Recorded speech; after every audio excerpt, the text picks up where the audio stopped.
Nice. Nice. Nice. Nice. Boom, boom, boom, boom, boom. What's that?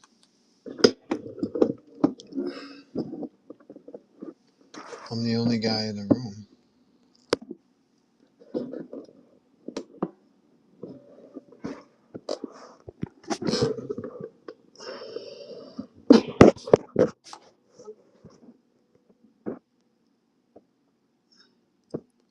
Episode 227.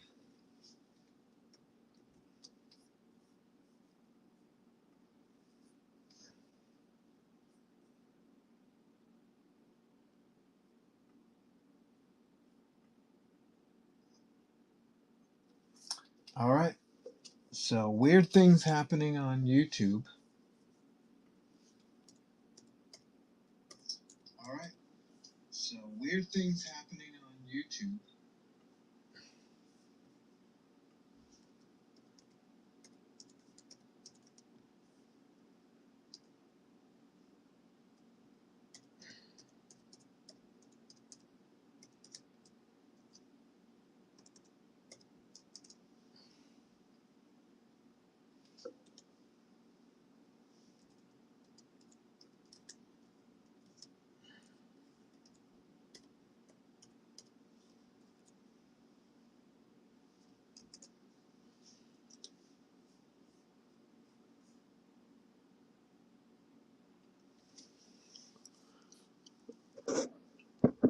We're going to do a quick thank you. A couple of weeks ago, I crossed 1,700 followers. I forgot to make a big deal out of it. So here's our big deal. Thanks for your follows.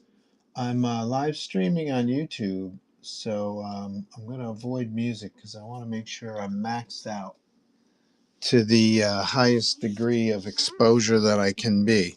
So we're going to do some... besides thanking you guys for following, 1,700 of you for following. I think I'm at 1,730 something now. We're going to run some original art, previously published, good looking stuff. Not all of it has Spider Man on it. Actually, none of it has Spider Man or Venom or major characters on it. That's why a lot of them are the prices as low as they are. So we're going to mess around with some quick auctions today. Let's see. I'll start our section with the 2,500. So all of these items that I show you today are original drawings by me, published by not published by me, but published by others, by clients, and I still have a lot of the original art. When I first came on Whatnot, besides sharing my self-published creator-owned stuff like New Zodiacs, I have a storage unit which is quite full of things, and I discovered a very large pile of original art from various points in my career. I assembled a lot of them into auctions here on Whatnot, and we still have a few left. I mean, not a lot. I'd say I probably sold through 2/3 of the original pieces that I have. So what I have left, hopefully you will enjoy. I mean, they're perfectly cool drawings. And every once in a while, I still uncover some things. It's kind of weird how just items will just turn up while I'm rummaging through the storage unit. It's kind of weird. I am also available for commissions if you guys want to see a commission done live. You know, I'll drop everything for you, man. So let me know. But in the meantime, we're going to have some fun with this. This was a panel for a magazine advertisement featuring a Bruce Willis / Die Hard John McClane type character. So I'm not sure if they had the rights to Bruce Willis or if they told me, make him look like Bruce Willis. It was in 2007, so forgive me if I don't exactly remember. So this is a piece of original art. It was a single panel of multiple panels that told a story about this Bruce Willis type character. I don't even recall the product they were selling, but single panel, only $25 starting bid. So this is 116. I'm going to do 10-second auctions for these pieces, and then we'll move right through them real quick. Here we go. 10 seconds. Happy to sign the pieces at no extra charge. We also have certificates of authenticities. COAs are in the bin if that's something you're interested in.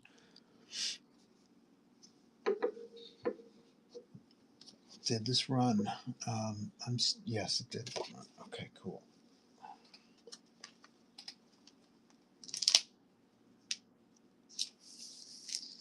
I think I'm gonna work my way. Well, I was gonna work my way backwards, but we're going forwards for one. Here's the here's the cool. This was an animatic piece that I did for the Robin Hood Foundation, which is a charity in Brooklyn, New York.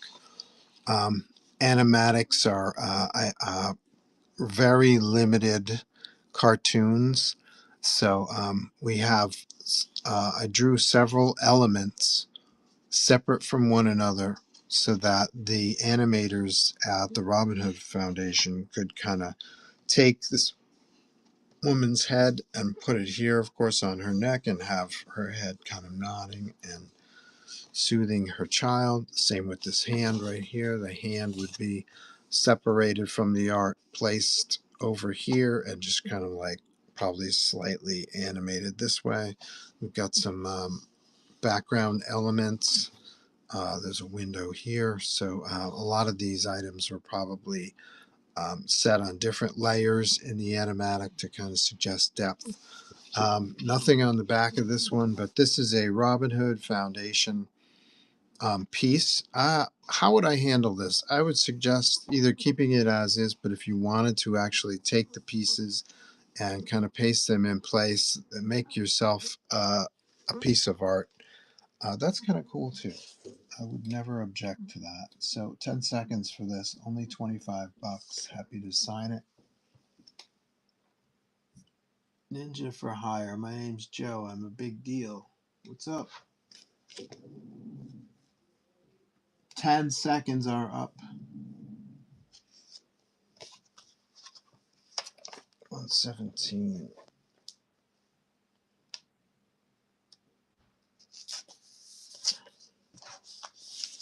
Okay, now we're going to work backwards. 115, which is an item from, it's always helpful if I have written the notes in the description because I don't always remember the client. This was done some time ago. Original art page for forget the client. It was called Project Nano Swarm was the project, but I forget the client's name. Here's the layout done on tracing paper for approval, and then from there, light boxed to final pencils. I don't recall why only some of it was inked. Not really sure, but you get both pieces. A little insight into the process, the layout, design phase, and then the final art or the art in process. I would say this is art in process, but like I said, I don't recall why they weren't inked. It's very possible these pencils are so tight. It's very possible I just bumped up the contrast to match this and filled in the areas with the X's and took care of all that in Photoshop. It's kind of like digital inks. So two pieces. This is item 115, $25 to start. Happy to sign them. Here we go, 10 seconds. Doing original art today. And we'll make some too after all this is over.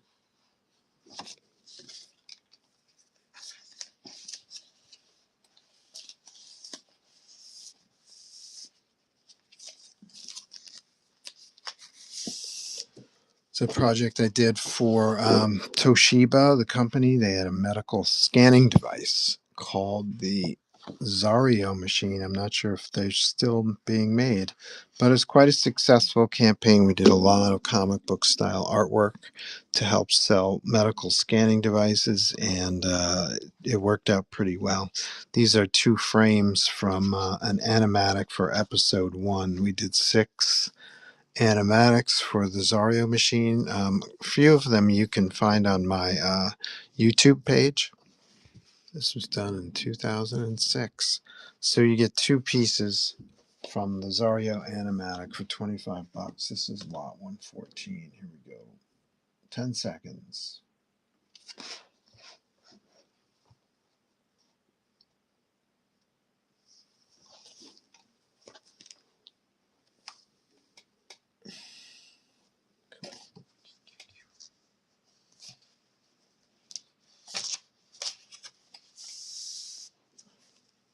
Item 113, this was a tryout piece for a Dutch graphic novel that didn't work out, for my part at least. I mean, it was a published book. They just didn't choose me as the artist.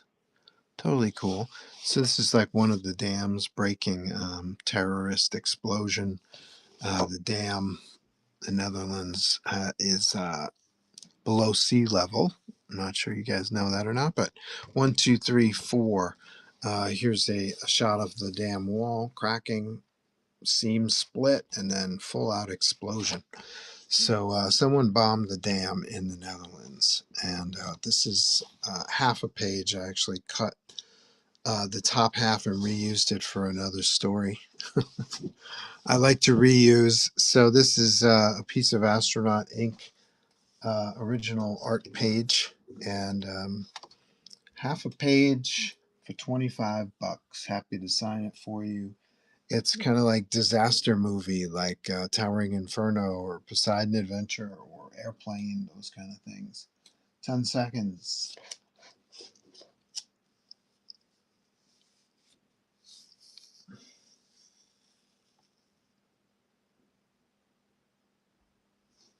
Bling. Let's go to 112.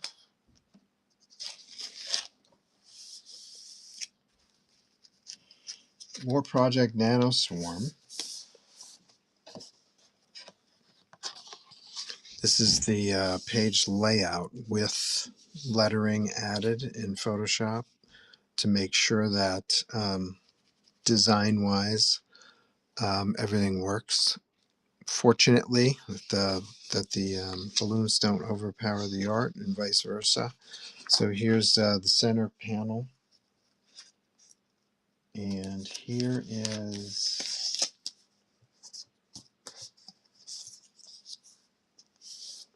the top 2 panels done on 4/20/07. It looks like these panels down here were done on a separate page. I'm not sure why. So 2 pieces of original art for 25 bucks. That's lot 112. Here we go. 10 seconds. It's Original Art Day. What a lovely holiday gift this would be. Framed, given to your loved one who appreciates good, solid comic book art. Very affordable.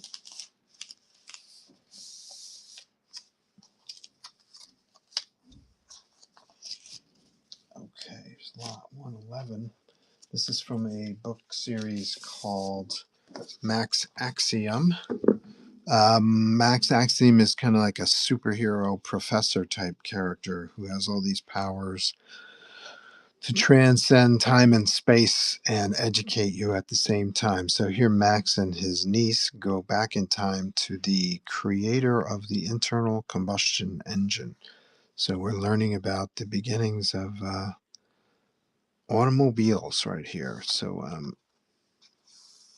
this is a time portal. Max and his niece exit the time portal, and now they're shrinking down to jump inside a modern engine. This was done on 4/28, 2013. Anything on the back? Yes. Here's another panel from that same book. So if you were to buy the book, Max Axiom, the internal combustion engine, you would see this piece colored and lettered in its final form. So here we go. So it's like one page and a third, 1 pages of Max Axiom. This is lot 111. 10 seconds, $25. Bling.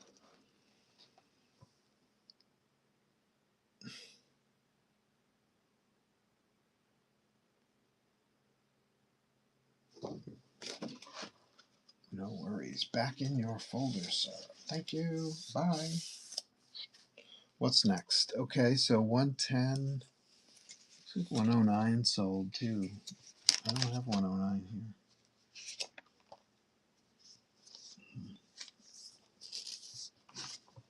Give me a second. Let me eliminate.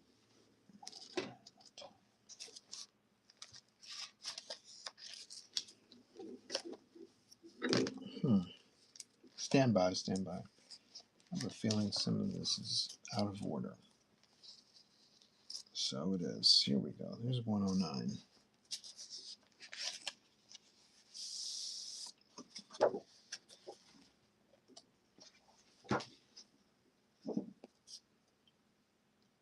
This is actually 110.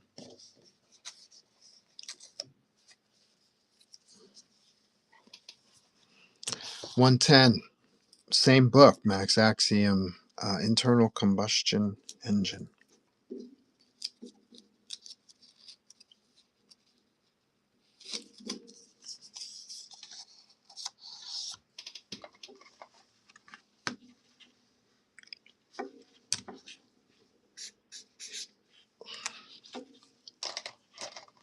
There's a future car. This is a classic car down here. Somebody, I brought this to Northeast Comic Con Friday and Saturday, and someone could actually identify this car. I don't exactly remember. It's been a while. This was done on April 18th, 2013. I don't exactly recall what my reference was, but here's a future car. Anything on the back of this one? Yes, a whole nother page, minus Max's head there, which I kind of probably duplicated in a different shot and pasted there in space. In its space. Let's see. So I'm not sure what this piece is either. Is this a carburetor? I don't know. It's the inside of the engine block, though. I know that.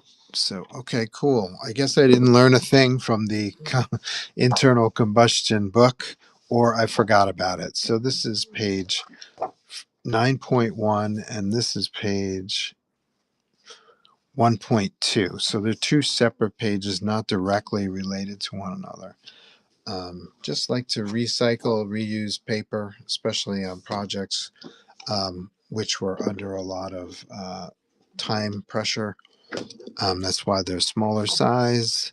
That's why, and just kind of conserving paper, I suppose. 2 pages on one piece of paper. Here we go. This is 110. Product actions, start auction, 10 seconds. Here we go. Happy to sign it for you. Did you guys catch my live stream at the Northeast Comic Con last Friday? I think it was Friday. It was kind of fun. It was very,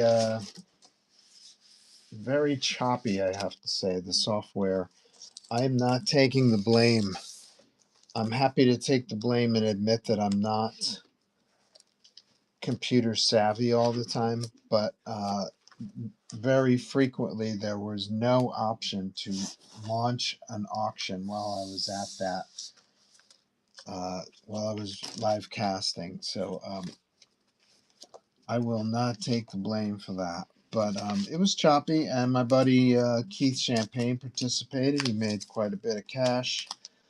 Congrats to Keith. That was so cool to see him do well. That was his first foray into Whatnot, and you may see him right here on the live stream pretty soon. So stay tuned for that.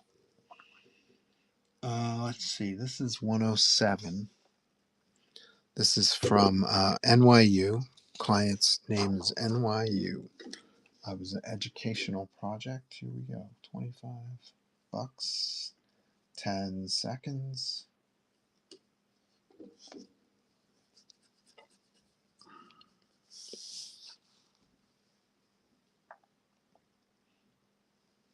Bling. That was 107. So where's 109? I must have sold 109. No one's here, so it doesn't matter. I'll just breeze through here. Looking for 109. I don't recall having sold that page. I like that page.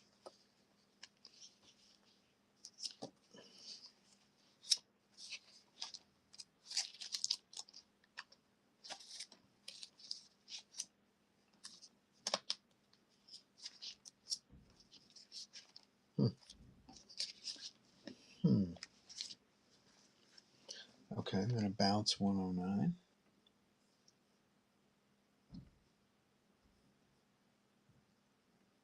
Are you sure you want to delete this item? Okay, sure. There we go. Okay, so now we're up to 106. Marzan Arts. Hey, Joe. What's up, man? How are you? Here's a lovely panel from The Origin of Kreskin, which was a comic book insert we did for his book Conversations with Kreskin. And this is the story how Kreskin became amazing. This particular is not the comic book insert. This is an exclusive Northeast Comic Con comic book that was made for that show because Kreskin and I were both going to appear at that show. COVID kind of kicked in. I think it was 2020 when that happened. COVID kicked in. I wasn't going anywhere. I believe the show may have been canceled if I remember right. But I'll show you the final printed panel. Here it is right here. Young Kreskin is realizing I'm pretty psychic. Oh yeah. Colors by might have been colored by Chris Summers, and I think Andy Kovalt also helped on colors. Here we go. So you get a signed copy of the amazing Kreskin comic book, and you also get a piece of the original art for $25. That's pretty good. This is lot 106. 10 seconds. Here we go.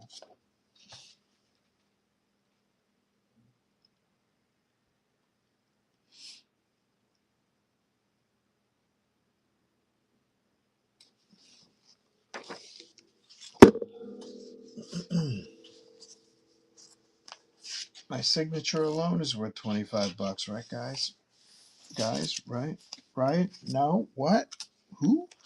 104. This is part of that animatic for. Oh no, it's not. This is a different project also altogether. This was for Kraft, the food company. They had a low calorie cracker slash cookie that they were selling. They did quite a bit of work, which I helped them out with. I helped design the character, the superhero character, and his assistant slash friend. This These particular drawings were done for another animatic where you got that, that kind of sliding instead of full animation where characters are moving. You get them kind of bopping up and down slightly and sliding around the frame. It's very limited animation, but it's kind of cool to see. Anything on the back? So two drawings of his buddy, and that's our hero. His name is Willpower. He also had a French counterpart. His name was Je Resiste. So This is item 104.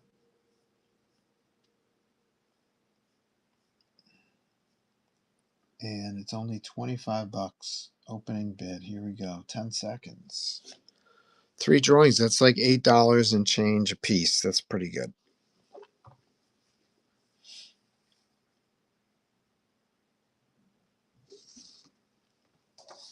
Let's see. Item 103 is the NYU project. I had a lot of projects where the client wanted multiple pieces. So a lot of times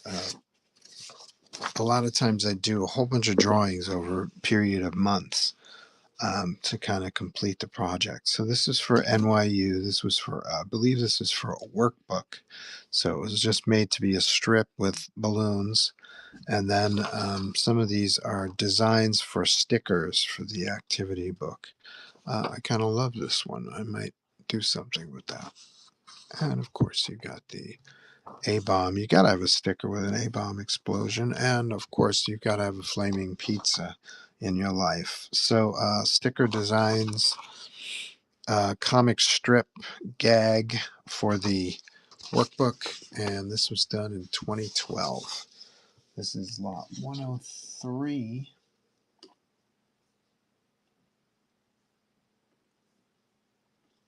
10 seconds. Here we go. Lovely frameable art. Still in good shape after 13 years, 13 plus years.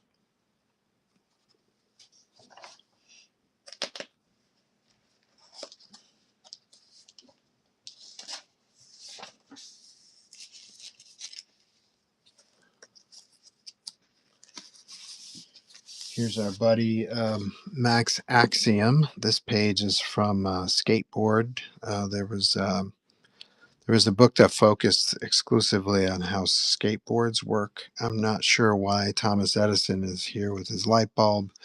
It's been a long time since I worked on this.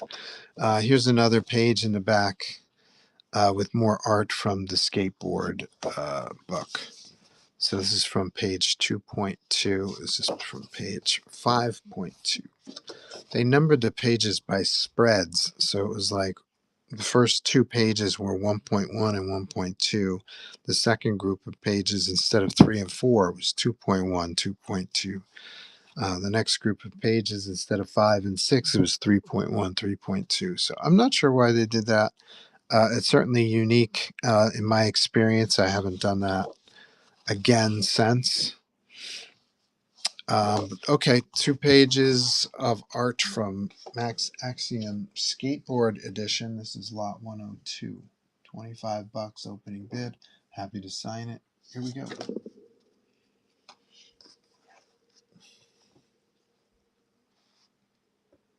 Got a lot of Max pages left.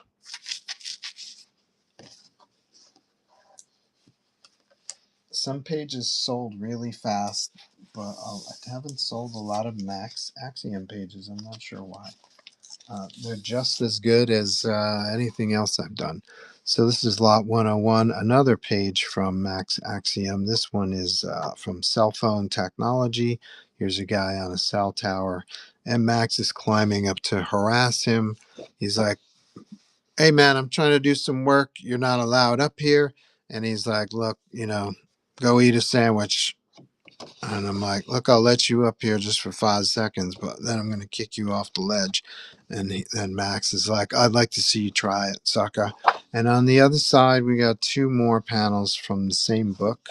Let's see, we've got 3/18/2013 for Cell Phone Technology page. This is lot 101. 25 bucks, 10 seconds. It's like a full page splash with some inset panels. Or you could call it a half page splash. That's probably the most accurate, even though it extends beyond. These insets really take up some space. So I'd call this a half splash. What did I call it in the description?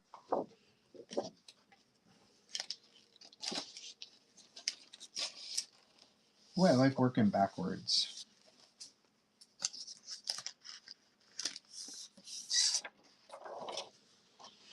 Mm. NYU clients, like I said, a lot of these were multiple pieces, sometimes comic books, sometimes comic strips, sometimes animatics, sometimes spot illustrations. So this was a long and large job, which I was happy to work on. You don't have to twist my arm to work on educational stuff. So here we go. NYU, 10 seconds, $25. Happy to sign it.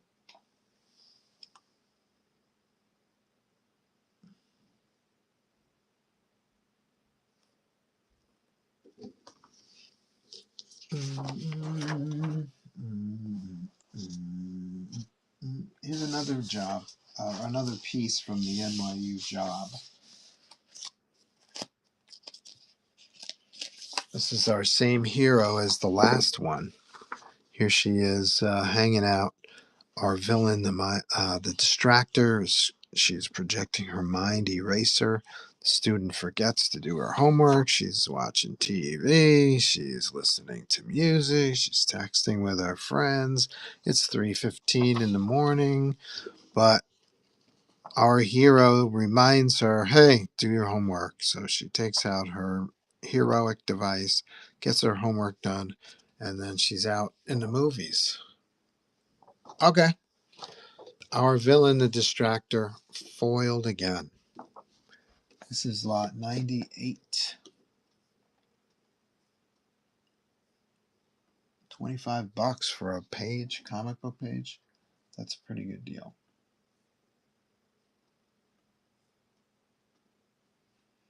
Imagine if this was Spider-Man, how much this would cost. At least 10 times that, right? So get your cool deals while you can. Some nice drawing in there. I love this. She's not like throwing her shoe at the wall angry. She's just like really disappointed with herself. Poor distractor.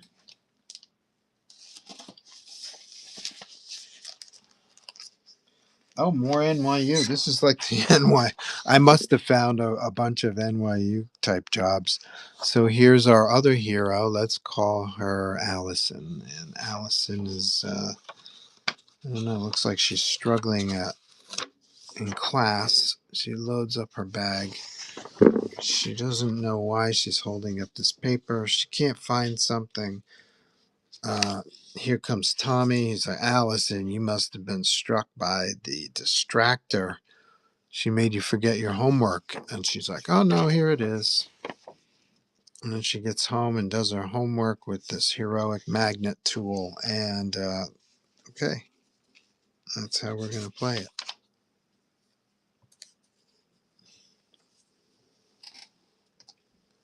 So lot 97, 1, 2, 3, 4, 5, 6, 7, 8, 10 panels on this page. Holy cow.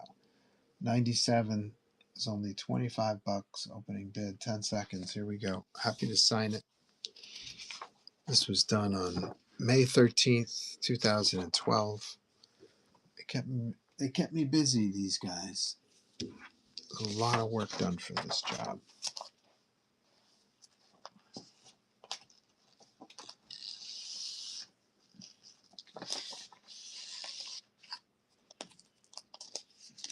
Case in point, here is another strip. This is like a half page. These are our hero and our villain right here. This is the mastermind with his heroic tools, and this is the distractor with her villainous tools. And it looks like the distractor is trying to attack mastermind, but he's like, homie, don't play it out. Blasted her eraser. It's busted and smoking. Mastermind wins again. This is lot number. I don't know. I don't have a sticker for this one.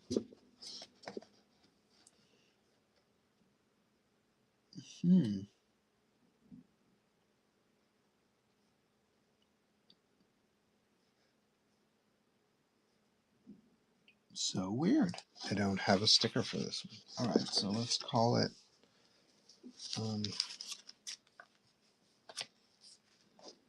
96. Is it 96?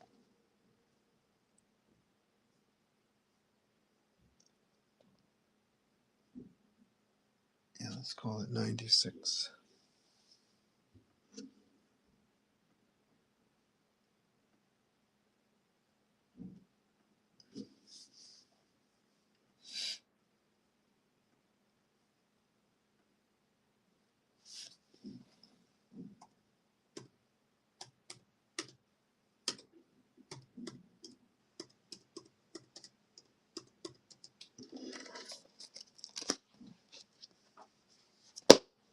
Let's call it 118, just in case there's a 96 floating around.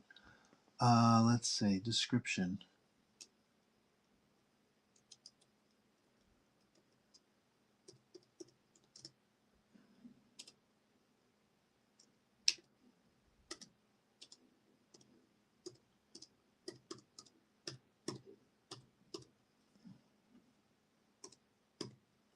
$25 opening bid. Condition is great. Let's see, this is 8 to 11 ounces. Confirm.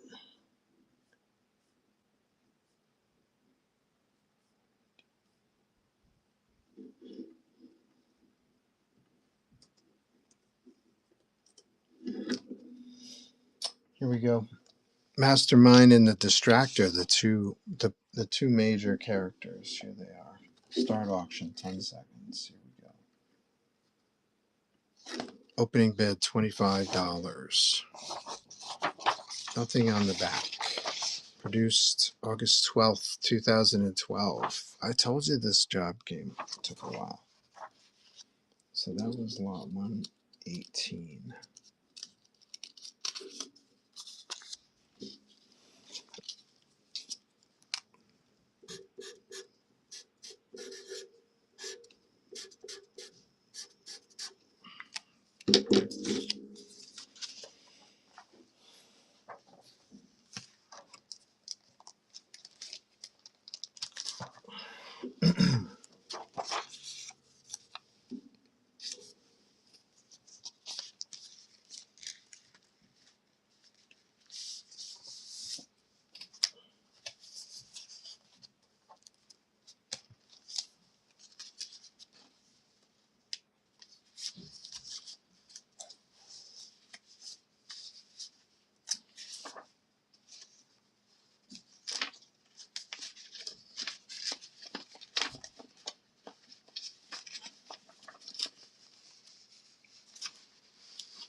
Okay, let's see. What's next? What's next?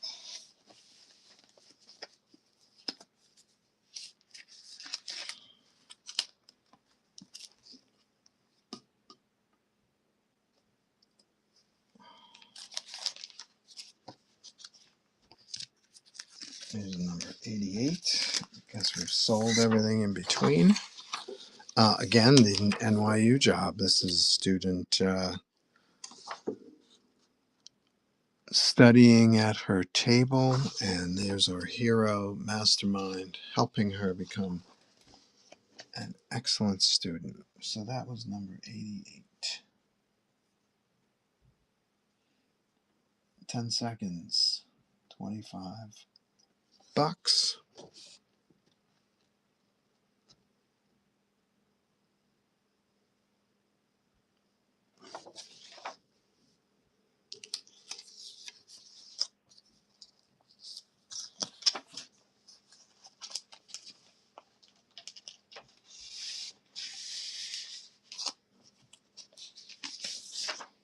Same gig. This must be the NYU section of my book. Wow, there's quite a bit. And I guess it's not selling because everything else is not available at the moment. So here's some cool drawing. The distractor with her mind eraser, the eraser coming right at your face. Nice metal texture there. And our hero comes home. His mind has been erased. He spends all his time playing games on his phone, eating, playing games on his phone, and he's like, "Oh my god, I forgot. I gotta do my homework." And she's like, "Ha ha ha, sucker." He's like, "What do I do? What do I do? What do I do? What do I do? I'm going to fail the test." And she's like, "That's right. Thanks a lot, everybody. See you later." So this one, the distractor triumphs. This may be a rare, one of a kind comic strip right here where the villain wins. This was done on 4/25, 2012. 10 seconds. The distractor wins, according to my reading of this page without text.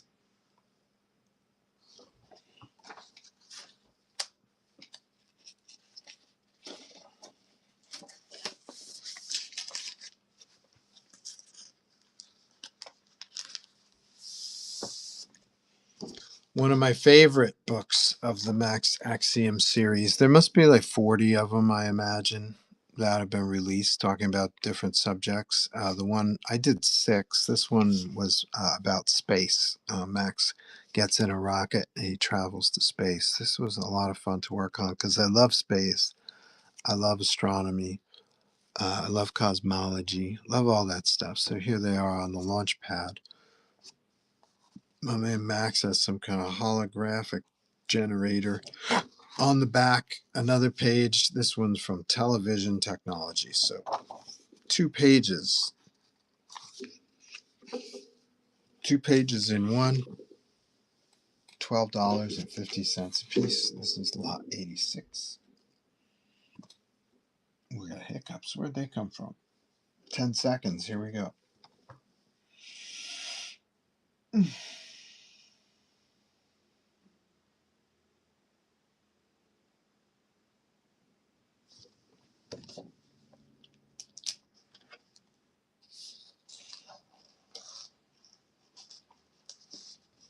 Such was the case with Max as well, where if I'm doing 6 books, that's probably about 4 to 6 months worth of work, I imagine. 1 second here. Come on, be nice.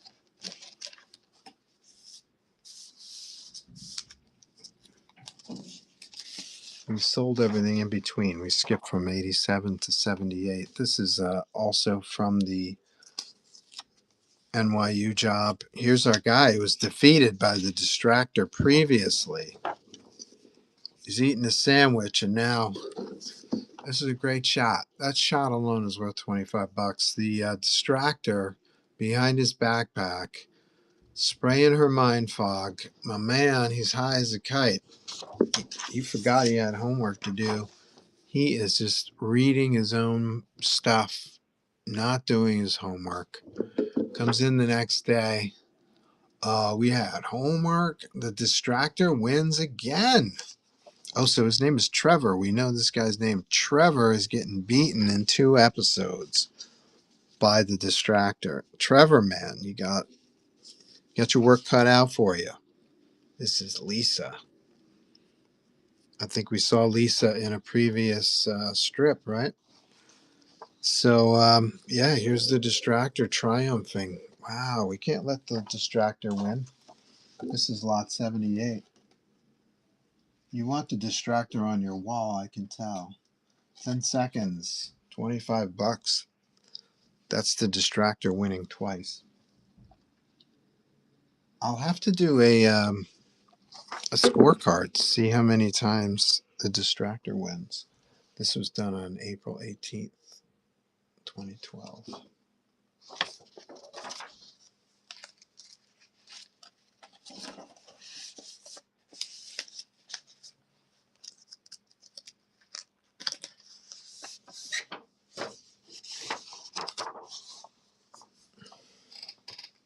There's Lisa. She's hanging out. She's having a sandwich. Something happens. Oh, it's the distractor. She's at it again. She puts some kind of crust on her hands, which is preventing her from doing her homework. Lisa is distracted again with the crust on her hands. She left her homework in the garbage by mistake. Oh my God, where's my homework? I'm going to get my revenge on the distractor. Or maybe this is the work of the distractor. And then she smashes her crust, and distractor is foiled again. Lisa's got it. Lisa's got distractor's number. Trevor does not. So this is lot 74. You could either buy a Lisa victory page or a Trevor defeat page. Start auction 10 seconds. Happy to sign it for you. Opening bid is only $25 for a piece of original art. 7 panels of goodness.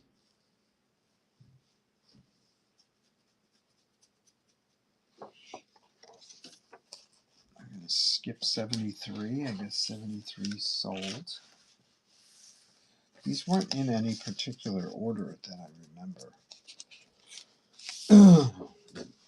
Here's 72. This is a page from Max Axiom, the recycling years. This is Max explaining how landfills work. We just dump our garbage in a giant pile. Have a good time. See you later. And then the first appearance on at least of my books, of the Max Mobile, which is a badass flying car. Anything on the back? Why, yes, Joe, there is. Some art from the skateboard book. So it's like one definite solid page and like half another page on the back. This is lot 72.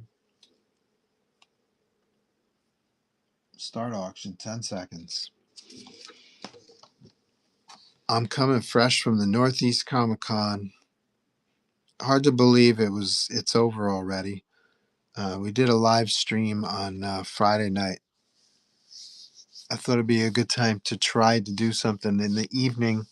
I got about the same amount of attention that I do here at noon Eastern. So, and my friend Keith did very well, sold a few books. Good for Keith. He's the man. Keith Champagne. Go chase him down online and follow him. He may have a campaign on Kickstarter right now. His company is called New Pain. I think it just ended, actually. He had a campaign called Rick Leonardi's sketchbook. Rick Leonardi is the co-creator of Spider-Man 2099. You guys here who are regulars know who that guy is. Here's a page from Max Axiom, the internal combustion engine. This is related to the other page I showed earlier. Here's at least a half splash. I'd call it a half splash again because this insert is, even though the image continues across the whole page, this insert is quite large. So let's call it a half splash. It was done on April 28th, 2013. It's lot 69. Start the auction. 10 seconds, $25 opening bid. Anything on the back? Nothing on the back of this one. So I forget the guy who invented the internal combustion engine. I keep wanting to say Marconi, but I don't think that's right. Marconi's the radio guy, right? But I don't think he invented the radio and the engine. I could be wrong about that. Here we go. This is some art from the Zario. No, this is Willpower Animatic, our hero's friend. Let's call her Reese. She's going shopping. She's looking at shoes. And so these items were drawn separately so that they could be separated in the software and then slowly animated. Like you'll see Reese looking over here, and then this hand with the shoe will kind of slide into frame. Very crude animation, but also kind of cool looking if you do it right. So Reese is number 62, which means we sold everything between lot 69 and 62. So Reese is for sale, $25. 10 seconds. Here we go. Buy Reese today. And her shoe. Here's a shoe I had already drawn on this side, and I didn't care for the design. I thought it wasn't enough, so I redesigned it.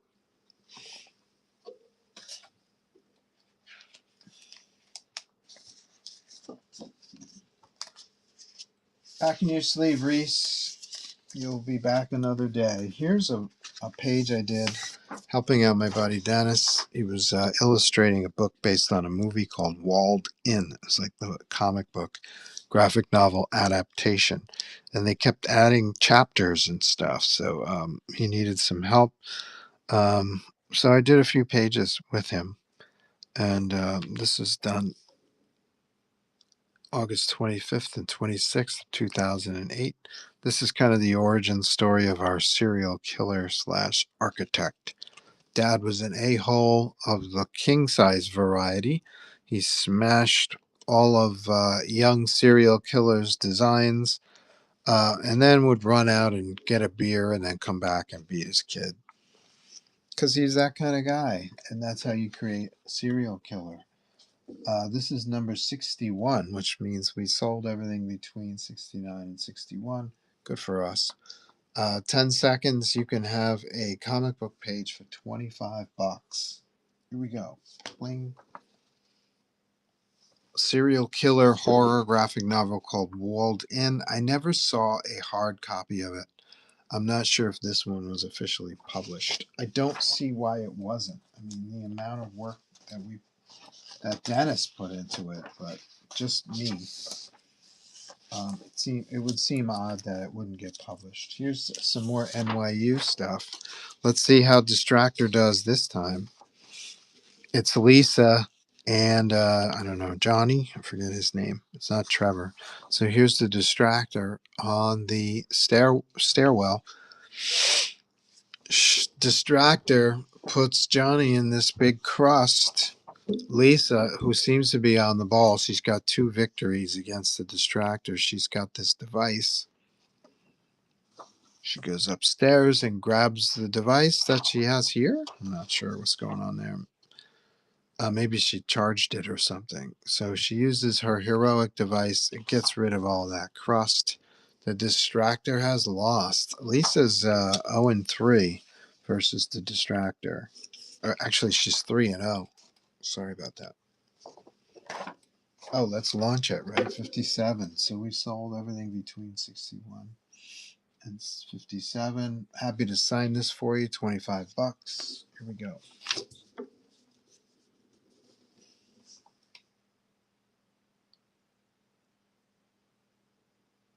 Pow.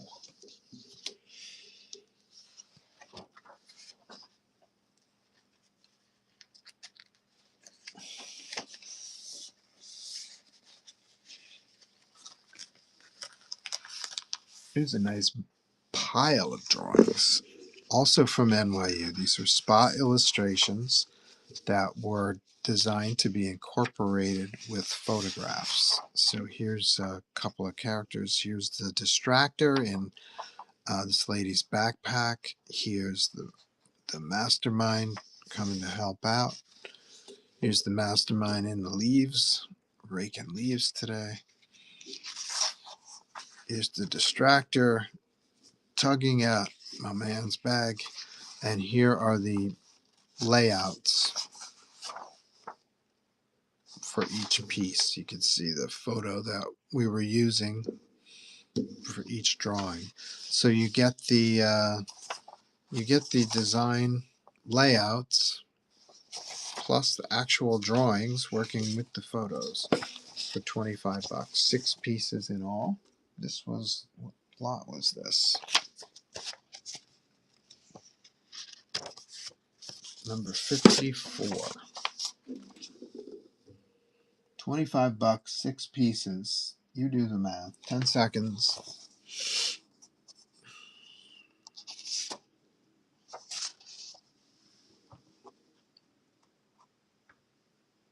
Original art. Yes, like father, like son comics. We're sharing original art today. This is the 2500 segment, which means All of these pieces, opening bid is $25, but we have another segment called I think it's called 55,000 Mystery Art Theater 5,000. It's called Mystery Art Theater 5,000. Those are $50 pieces. And then I have another segment called the $100,000 bar, and those are pieces that go for $100. So we're going to work our way through these. Um, it's fun to revisit some of this. I haven't seen it in a while. This is from a book called Celestial Alliance. It was a independent project by my buddy Darren. It's penciled by a guy named Dan Leister, and inked by me.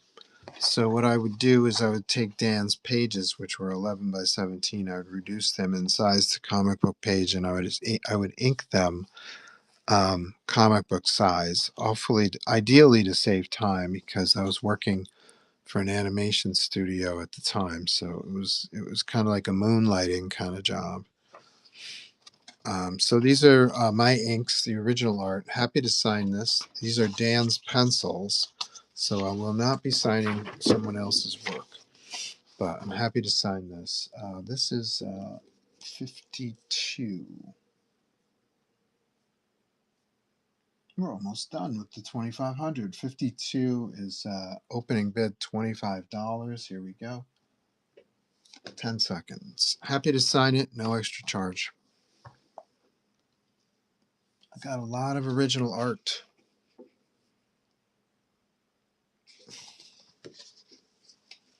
I wish I still had my Marvel original art. I only have one piece of Marvel art left. Okay, that was 52. Give me a second, hold on. Okay. What's going on, folks? Here we go. Back in your sleeve with you, Celestial Alliance. More Max Axiom, because we all love Max. This is the very first page from Max Axiom's space travel episode. Anything on the back? Why, yes. Thanks for asking. This is a page from television technology showing how TVs work. So 2 pages in one. This is lot 48. So looks like we sold 6 pieces in between. 10 seconds. Here we go. $25. Happy to sign it. Inks on 127.13. K and J Lumber says, what do you think would be a good first art that you would recommend for me? First art, as far as you're beginning an original art collection? That's really up to you. I'm sorry I don't know you so well, K and J. So I'm I'll be selling OA all day today, but I'm not sure this is the subject matter that you're talking about. This is all published stuff. This is from a spot illustration for the Hartford Courant, which is a Connecticut newspaper, which I'm not sure is still publishing, but this was done back early 2000s, if I remember right. And this is some kind of high-tech lie detector.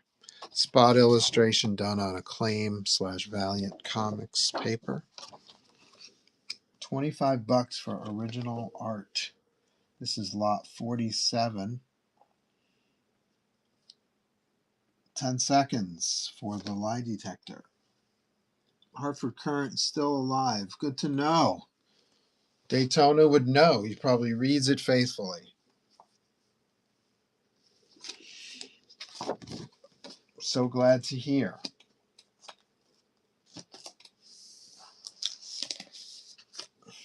That particular job was a speculative fiction story.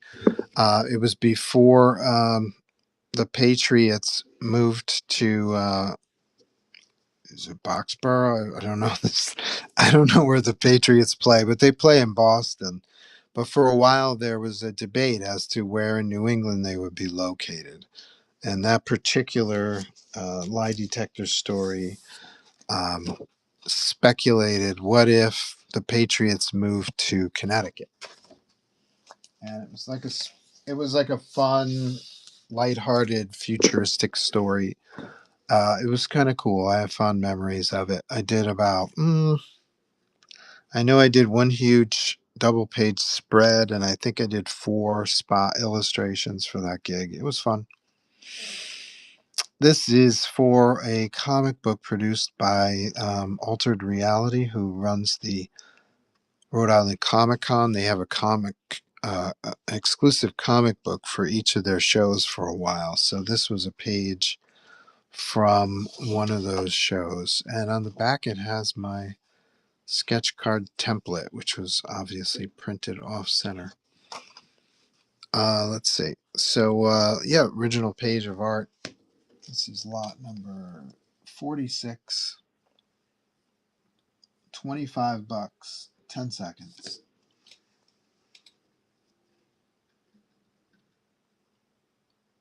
It's hard to explain. Like the first purchase from you, Daytona says they suck nowadays. The Hartford Current. That's too bad. K&J says is $7.34 your normal shipping price. Each piece is a different size, and so I don't know exactly what 734 represents, but something like this I think would be somewhere around a pound, like once it's packaged, especially when we're talking original art. I tried to get it to crack the priority mail rate. So I don't know what the actual rate is, but I try to crack a pound. I know a pound crosses over into priority mail territory. So I don't want artwork to get damaged. I don't like the idea of a lot of postal workers handling a piece. So I like priority mail because it goes fast. So usually original art would be somewhere around a pound.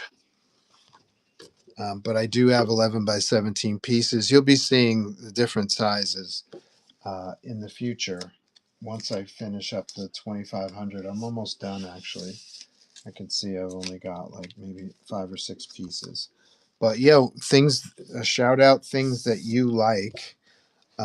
I will try to accommodate where I can. I'm primarily known as a superhero artist, especially Spidey and Venom. But I can draw anything. You can find some sketch cover commissions, um, like something like this, which is done on a blank a comic book sketch cover. You can find stuff like this in the bin. You can just watch along as I work my way through the 2500 segment, and then after this, I'll do another segment where the artwork is worth $50. Of course, they'd be larger and possibly heavier to ship. Um, and then I have even larger or more impressive or more higher profile work that would be in the $100,000 section where the pieces are $100. But starting light, keeping it simple. This panel alone is worth $25. Look at that line work; it's pretty badass. And I, a a handful of people probably saw it, but this is good shit. Um, Originally penciled by Mr. Dan Leister. This was from a project called Celestial Alliance. These are his pencils. These are my inks over his pencils. So this is lot 40. What happened? What happened? This is lot 45. The Celestial Alliance pages.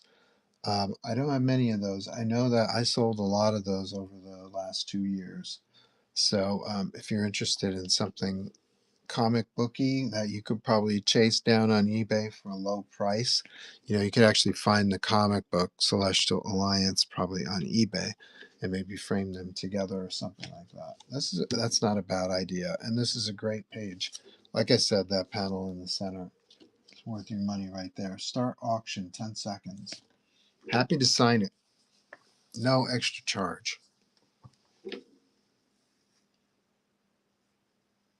K&J Lumber, how much do you charge for commissions? Well, if you check out the bin, you'll find in the items with the prefix of 100, single figure is in black and white pen and ink is $150, and each additional figure would be an add-on. That would be $100 for each additional figure. And then if you wanted to add a background, that's also an add-on in the bin. That would be an additional 100. And if you wanted it in color, that would be an additional 100. And that's an add-on as well. So you kind of like the Build-A-Bears, you can kind of go in, start with your base, which is a single figure, and then build up or down from there. Well, you can't build down. Single figure is the base. Okay, so look at this freaking saxophone, man. That's nice. You think I knew how to draw or something? This is from the NYU Educational Project, and it features our enemy, the distractor, once again. The distractor messing with people's heads. This is lot 44. Let's see. I think that's Tommy who had the crust on him last time we saw him. And Tommy's reed broke on his sax. That's no good, man. So he's reaching for his reed. He can't find anything. What's going on? He's like, Professor's like, hey, where's your reed? And he's like, ha ha, ha ha, it was right here, ha ha. And then here's Lee next to him. He says, here, borrow one of my reeds. And then he realizes, oh, the distractor stole my reeds with her time warp disc. And he grabs one of his heroic devices, which looks like a magnet, which draws all of his missing reeds out of the disc. Now he's set up. He's got his reeds. He's a legit high-end student once again. Mastermind, our hero, is watching on with pride, and the enemy is disappointed again. So, what's our lesson here? Tommy and Lisa kick distractor ass. Trevor gets beat by the distractor. This is lot 44, $25, 10 seconds. How cool would it be to just like buy all of the NYU distractor pieces? That would be fun. Start auction, 10 seconds. Just buy all of the mastermind distractor pieces.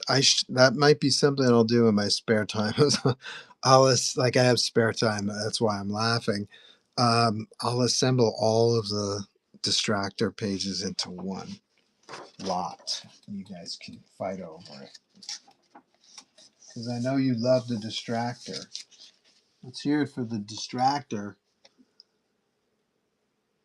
Ainge says K&J Lumber depends on location and weight. There's also flat rate shipping. Yeah, I don't know specific rates. I don't even know that if I'm buying. Oh, look at this one. This one's got artwork for 2 different books. This one's from Television. Max Axiom Television book. There's a cool Joe Montana of the Green Bay Packers. Drawing. Here's some more football action. All of these football drawings got reduced and duplicated and placed in all the TVs. He's in a TV store. So that was a lot of work just to do that. And here's a page without backgrounds from the space book. So this is kind of cool. They're all floating around. You bite into a cracker with no gravity. The crumbs float all over the place. They just don't go on your shirt. They fly all over the damn space station. So, okay, so it's like these technically aren't full pages, but they're cool pieces of art that represent 2 pages of comics. So this is lot 35. There you are. 10 seconds. $25. Thank you, Age, for helping out. Appreciate it. Helping out K&J Lumber. I hope K&J are having a good time today, watching me breeze through artwork.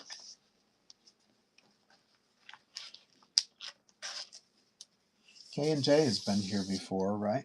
Haven't you? Okay, so we got 2 pieces left, it looks like. We don't have a lot of $2,500 pieces of art left. Here's the internal combustion engine. I wrote television there, but clearly this is wrong. They're inside the piston of an automobile engine, and they're wearing their flame-proof suits. And here's the piston in its A position. They climb down inside. Some gasoline is injected into the cylinder. Page 2. The spark plug ignites, and our hero and his niece are burnt to cinders. They're incinerated. There you go. 2 pages of people self-immolating inside an engine. So I know you want those. So let's see. Yeah, combustion. See, 6.15. Okay, cool. So there's a page in between these two, but I'm not sure what would happen in between there. So 2 pages, Max Axiom, internal combustion engine. This is lot number 34. And we only have 1 left after this, and then we move on. 10 seconds. 2 pages of internal combustion engine.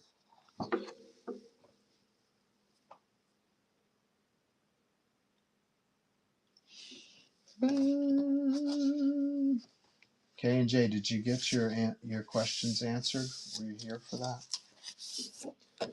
Well, final piece in the 2500 is 2 panels from the Willpower advertisement. There's a comic book page, and these are 2 panels from it. Yellow posted. I will often make corrections on the fly. I'll throw some post-it on there and just redraw. The scanner does not register, doesn't have to register any color if you have it set on bitmap. So it would never see the yellow. It would only interpret black or white. So that's why you can throw yellow post-its on your drawings to repair them. Lot number 13, here we go. 10 seconds. Miss Mayhem in the house. VIP. We're just coming from Northeast Comic Con this weekend. It was fun. Sold a lot of prints. Not a lot of art. A lot of prints. It's a very laid back, hey, what's going on this weekend? There's a convention. Let's go check it out type of show. So I met a lot of people who it was their first Comic Con ever. And I think NECC is a great venue for that, for people's first Comic Cons, because it's very cozy and it's not super crowded, and there isn't a line, 300 people in line to see one person. And it's very kind of cool that way. And there's a little bit of everything. There's comics, there's art, there's crafty stuff like jewelry. There's a guy selling fudge. I spent $50 on fudge this weekend. Not sure why I did, but there's fudge. Hey, there's fudge. If anybody wants some fudge in there, if you buy something today and you want me to throw some fudge in your package with you, let me know. I'm sure that travels well by mail. Let's move on to the next segment. It's called the Mystery Art Theater 5000.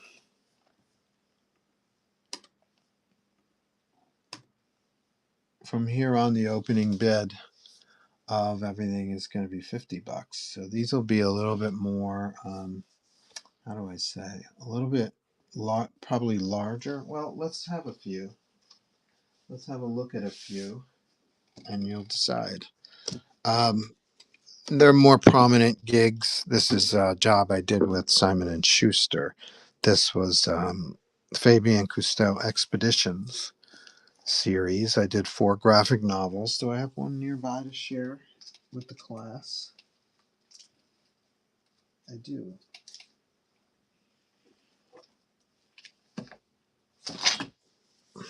Here's one. This is, whoops.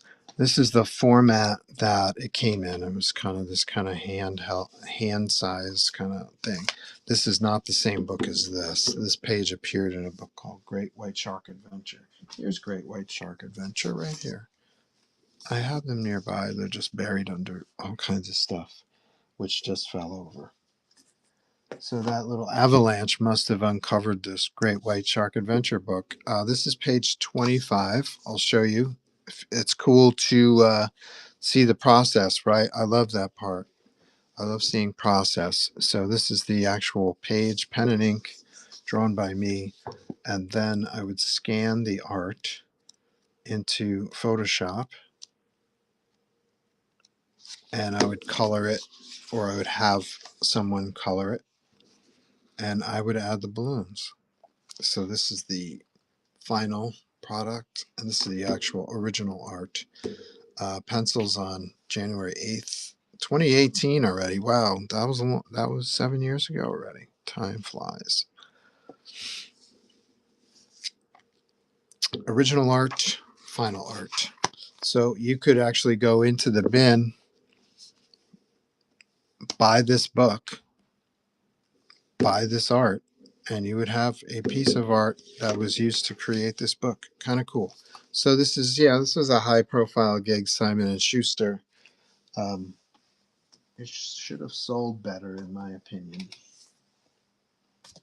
because I did a lot of work on it.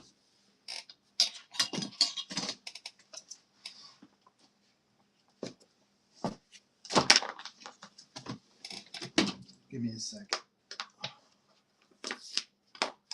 It's not good when your computer falls over.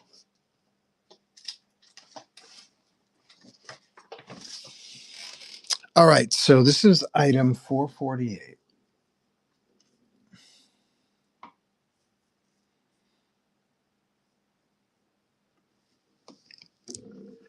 Actual piece of art. Anything on the back? Yeah, it looks like a part of a gig.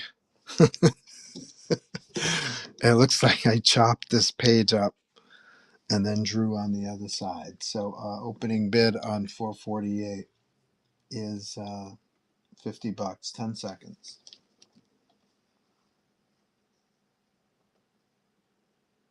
Good afternoon, everyone, says Miss Mayhem. LOL, says Miss Mayhem. Do you remember doing Bold Blood? I sure do.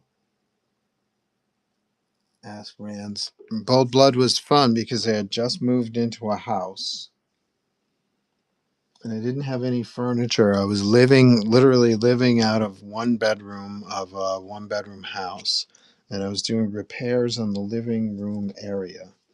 It was my house.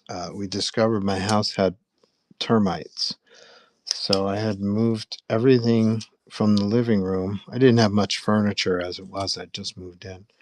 So I was literally living out of one room of my house, and I would work into the deep evenings on Bold Blood, and during the day I would work on repairing my house. Good times. So I have Bold Blood pages. If you'd like, I'll dig out the Bold Blood pages, but I'm not really selling them. I can share them with you so you can see process, but I don't know. I'd have to get an offer I couldn't refuse. I'm kind of keeping. I went through a phase where I sold a lot of my creator-owned comic pages, but it's not something I like to do anymore, and I regret having done that. But I need the money at the time. Let's see, 447. This is a Cousteau page number 22. Let's find that.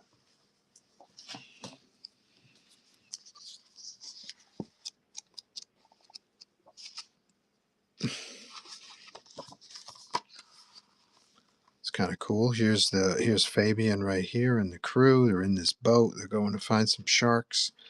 Um, here's our shark expert. Look at the cool tattoo he's got on his arm, which I changed in Photoshop. I redesigned his tattoos, and I had to go back. You know, as you draw a book and you draw in sequences of pages and you draw in the same character over and over, you will see the style will evolve. This is a prime example. Check this out. Um, here's my first drawing of Fabien Cousteau, our hero. Check this out. And then check out what he looks like by the end. This is volume 4. There he is.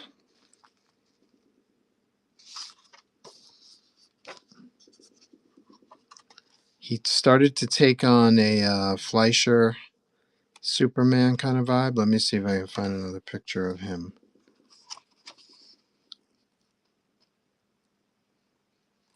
That's him there, but I'm looking for a better. Oh.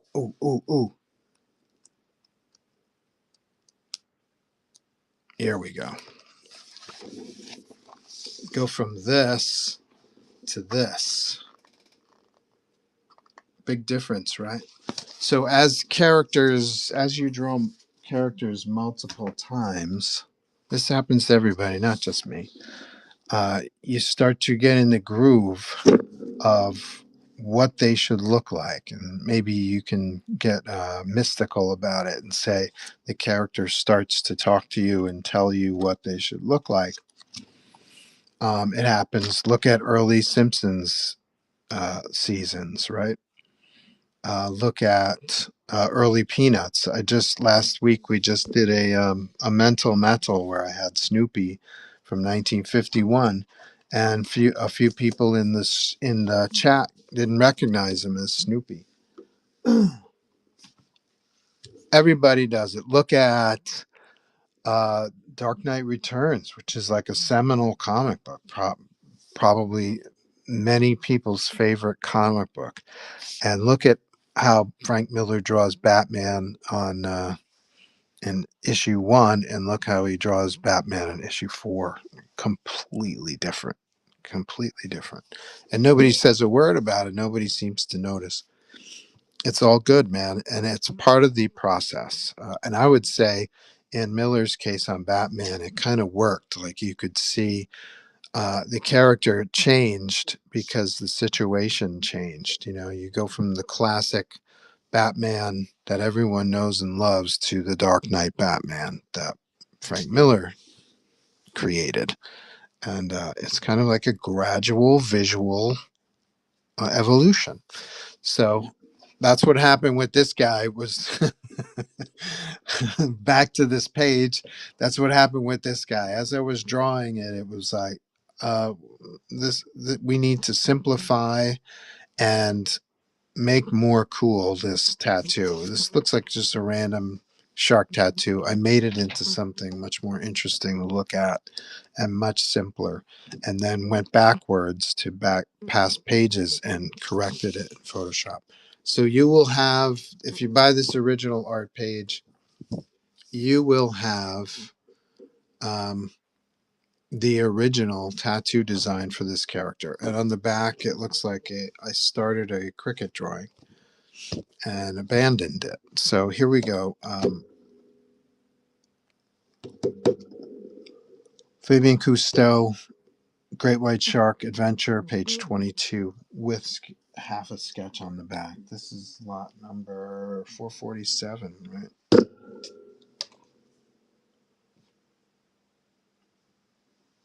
10 seconds. That was a lot to talk about this one piece. Start auction, 10 seconds, $50.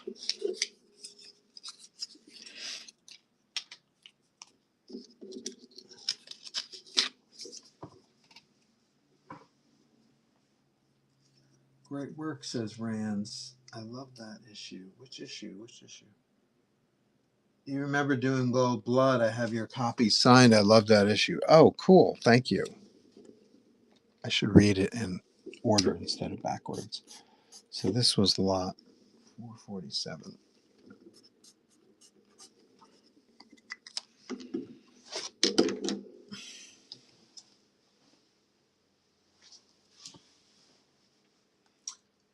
I love that issue. Great work. Thank you so much. Yeah, we'll do I'll break out Bold Blood original art pages. Those are kind of fun to look at.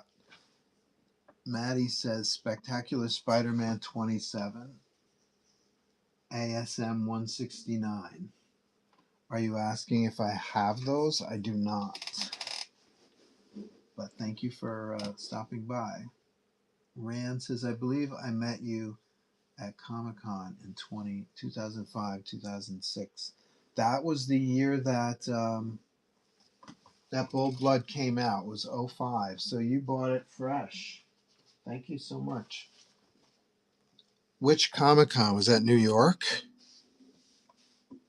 Here's some items from the Zario animatics, but there's so many of them on here. I just couldn't bring myself to um, charge $25. This is some badass metal texture. There's our heroine. Her name was Catherine. This is the Zario hero himself, who he kind of becomes electronic and goes into the machine itself, kind of becomes little data bits of energy. And so here's our hero and Catherine. This is lot 446. 10 seconds, $50.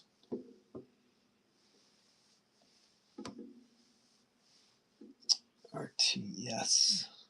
Right, yes. San Diego Comic Con. Was I out there in '05? How cool is that? That was probably the last time I was out there.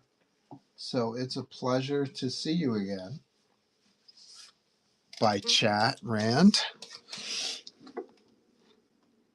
I sent you a picture. Oh, I'll look forward to seeing that. If you sent it via messages, there's a little quirk in the laptop, whatnot, where I can't see my messages. So if you want me to see the messages live right here, I would say, please sign it to, please send it to me at Joe at astronaut spaceman ink drawingliquid.com. And I'll check it out live on the stream. But if it's not that important, then I'll check out I'll check out my messages when the show's done. Here's something I did. This was a card I did from my niece who was very, very young. I think she was newborn, or I forget. But it was it's like a little cow jumped over the moon vibe inspiration. And here's the princess of the moon, and she's hanging out with her space cow, and I'm guessing that's the Earth. But I love this little drawing, and you can have it. I'm willing to part with it. 10 seconds. Here we go. Happy to sign anything you buy in the stream, no extra charge. There's something here actually. If this doesn't sell, I might retire it. And there might be something here, Space Cow and the Princess of the Moon. There might be something there for me to turn into a property, a lovely story, children's story. Just looking at that drawing, I got all kinds of ideas. Like I need more ideas as I'm pushing a year late on New Zodiac's Sagittarius. Here is Robin Hood from the Robin Hood Foundation. Really cool pushed perspective. I drew the arrow. I'm not sure why. I think I know why. I think that might have been one of those animatic things. I'm not sure. But I'm not sure why I didn't put the string or the arrow in, but it's still a cool drawing, right? This is item 444, $50. You know how much this would be if it were on a sketch cover, right? It's actually larger. It's actually larger than a sketch cover figure. This would be 150 on a sketch cover, but today it's $50. 10 seconds. Here we go. Hello. 1 second. 10 seconds. Save $100.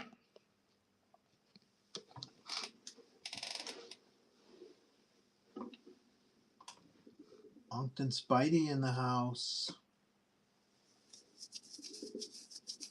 K&J says you gotta attach emotion and info to these. People buy story. It's hard to buy your prints, sketches when we don't recognize the characters. I am trying to explain who they are and what the jobs are.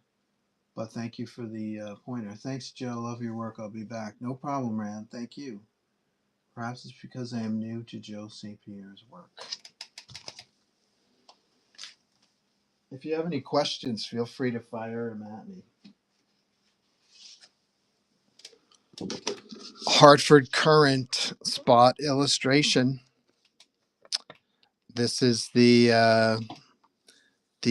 Hartford kid living in Hartford. He's looking outside his window, and there's the Patriots Stadium in Hartford, Connecticut, in this altered reality. 443 is this lot number. So you're buying the spot illustration, which is going to be about 10 inches by 4 inches, something like that. 10 seconds. Happy to sign anything you buy on the stream.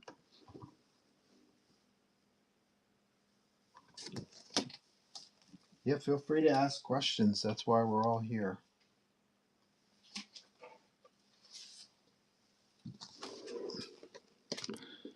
Anybody know who the amazing Kreskin is? He is a longtime entertainer. He's been on shows like Johnny Carson. You whatnot whippersnappers do not know who Johnny Carson is. So how would you know who Amazing Kreskin is? He's a mentalist. He's a psychic performer. He just passed away earlier this year, I think. Rest in peace, Kreskin. This is a piece of original art from the Amazing Kreskin, how Kreskin became amazing, his origin story, which originally appeared in his book, which was called Conversations with Kreskin. But we both appeared at the Northeast Comic Con, where I just came from this weekend. But this is a few years ago, around 2020, 2021, somewhere around there. So we reprinted the comic book that appeared in Kreskin's book exclusively for the Northeast Comic Con. And you get a copy of that signed with the original art for one of the panels. I'll show you the final version. There it is right there. I learned this great game in school today. It's called Hot and Cold. How do you play? How do you play? Well, you hide something and then you walk around the room, and if you're close, you get hot, and if you're far away, you get cold. So Kreskin didn't even get to hot or cold. He knew exactly where his brother had planted the coin, because that's how he discovered he was psychic. He's a great collaborator. He's a lot of fun guy. Very fun. We did a paranormal convention here in Salem, Massachusetts, last year. It was fun to see him. So here we go. This is lot 441. You get the piece of original art and you get the exclusive comic. Let's see. It's both signed by me, if that's something you're interested in. 10 seconds.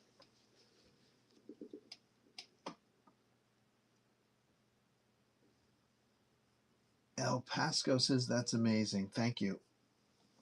You mean Amazing Kreskin?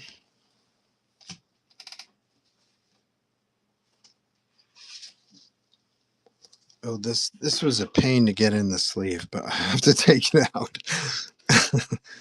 2 tracing paper layout comp sketches for a book called, I don't remember, Drift. It was about a vampire who was like Christian or something, and he works with a detective. So we did 2 different layouts for the cover. They decided to go in a different direction, so they just paid me for my time, and we moved on. So this is not published work, but it's work. I like these drawings. I like the lady cop. It's pretty cool. So you get 2 pieces of art, comp art, production art, I guess you would call it, or process art. Uh, 10 seconds. This is for the cover of a book called Drift. I'm not sure Drift ever came out, actually. I think I remember looking for it and not being able to find it.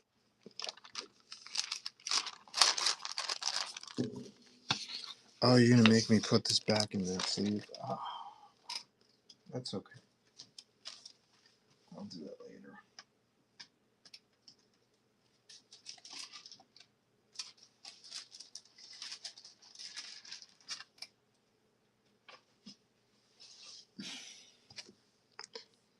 Max Axiom. This was background. I kind of did Max Axiom's book very much like animation style. Well, you'll create a universal background, and then you kind of place the figures on top of it in animation. Well, in comic books, what I did was I just would grab parts of this background and I'd splice them into the frames behind the characters. So it was kind of like animation style. It ideally to save time from having to draw all these backgrounds and stuff.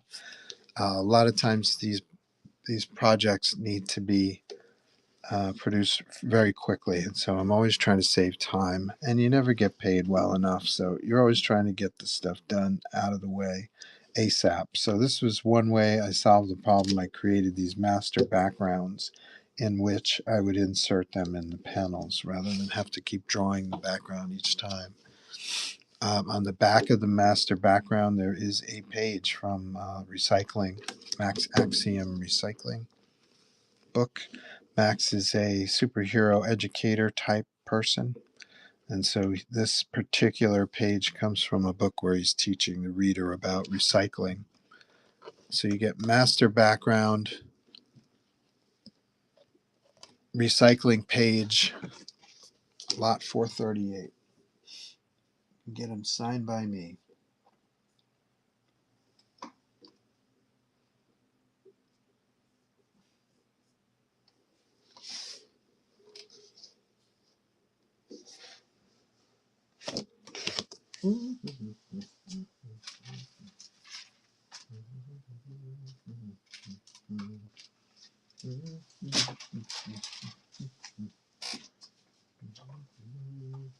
What lovely gifts these would be. Here's some NYU Mastermind sketches.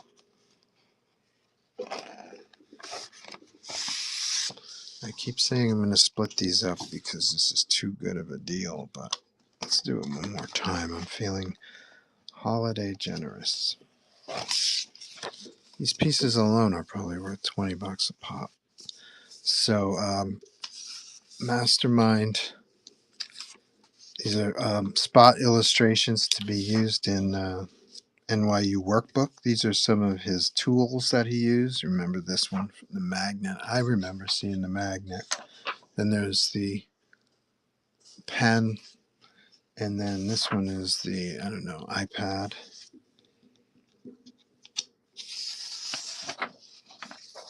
And here he is with his master pen. And then he had this kind of stopwatch device. So, and then here's the distractor.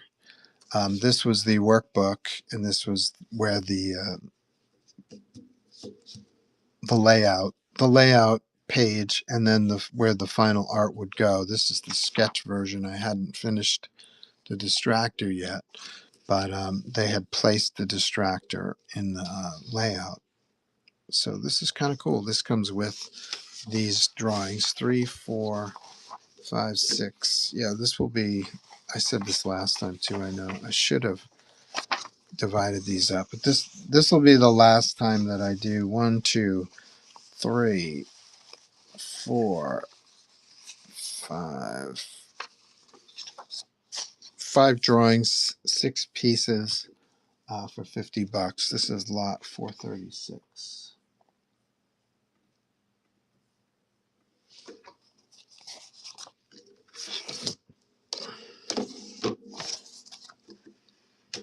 Start auction. Bling, 10 seconds.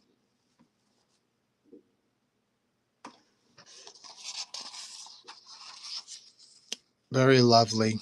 That's worth $25 right there. What the hell? Look at that metal texture. Nice.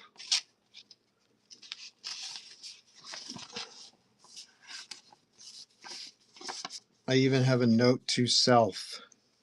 Split up.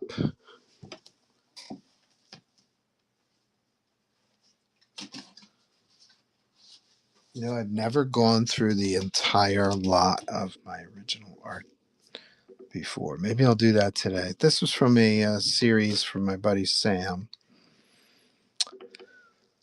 Sam created these characters called the Mac Dogs HKZ. And so he had me do a whole bunch of, this was another very large job. It must have been about 50 pinups and maybe about 12 pages of comic book art featuring these characters. This is a layout for the page. He liked my pencils so much he was trying to save money too, to be honest. He wanted to print from my pencils. So the pencils are very, very tight, super tight actually. So here's our team.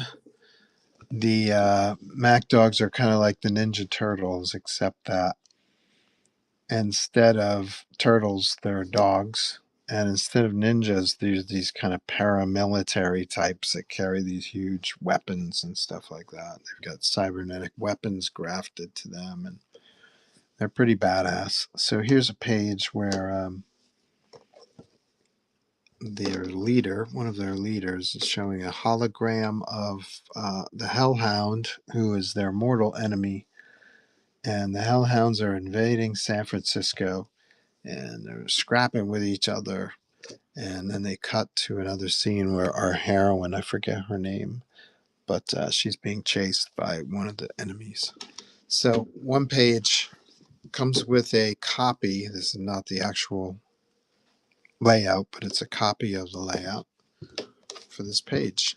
2 pieces, item 435, $50. Here we go. Happy to sign it. This was done on November 11th, 2011.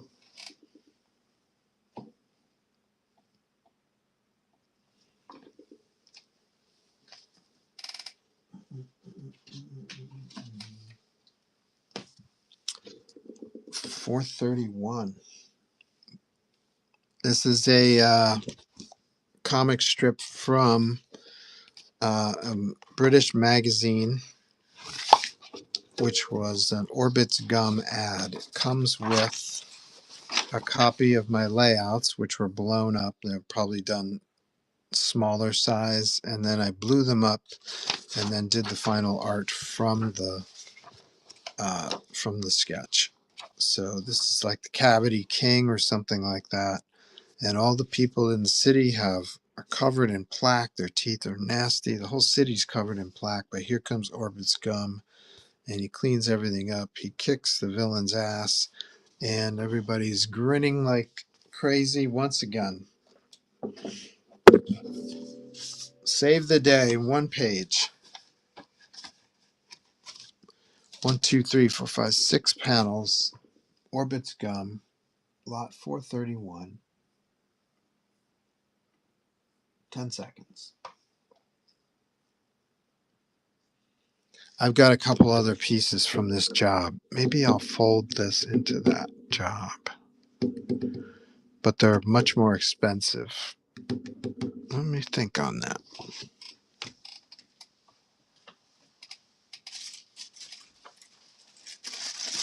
Let's try this. I realize I skipped one.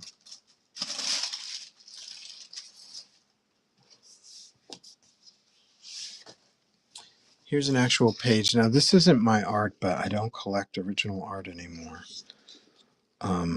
This is from the Celestial Alliance book, which I inked. This is an example of what the pages look like in pencil. Here's a cool place to start your collection, except that it's not my art. Here's another example of the page. So from here, I would scan and reduce the size of the page to comic book size. And then I would throw the reduced page on a light box and ink from there. Or eventually I started using vellum and then just inking the vellum. So these are two of the pages penciled by Dan. And this is a print. It's a jam piece. Here's the story of this one. This is a print. It's not original art, but it is a print of a jam piece that was done by several different artists. So this is Ken Lashley. I don't recognize this guy's signature. Yannick Paquette, he's huge. Ron Leary, he's huge. That looks like Jay Lee. That's Jay Lee. He's huge. I'm not sure who that is. Tom Rainey, K.O. And here was me with my readable signature. I did the scarecrow piece up here. So what the customer did was he took his original art jam piece when it was finished. He sent it to a colorist to color the whole thing, and then he made prints of it. And he gave me a print. And I think this is the guy's name, Tom Gervasio, who gave me the print. So I thought it was a very nice gesture. But once again, I'm not really collecting original art anymore. I've sold my entire collection of original art, and so I'm offering this to you: two original, actual penciled pages, and a print, jam piece print for $50. This is lot 449. Here we go. 3 pieces.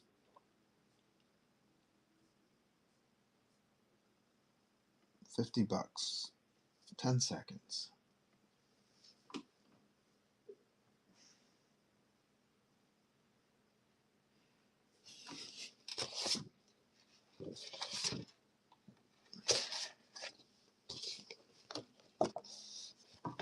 No bites, no worries. Here we go.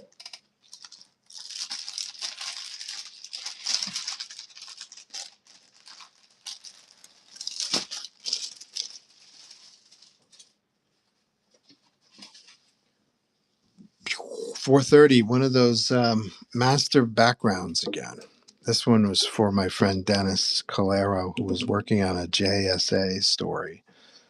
I honestly don't recall the comic book that he worked on, but he said, "Can you get me?" He was crunching for time, so he's like, "Can you please draw me a master background that I can reuse in my panels?" And I'm like, "Yeah, sure." So this is the JSA's what do you call it? Headquarters, their conference room, I guess. And so this is an actual piece of original art that appears in a DC JSA comic. I just don't know which one it is. And you'll probably see different pieces of it in other panels and stuff too. So here we go. This is 430. I'll have to ask Dennis if he remembers what issue this is. 430 start auction, 10 seconds, $50, master background. This was done in 07.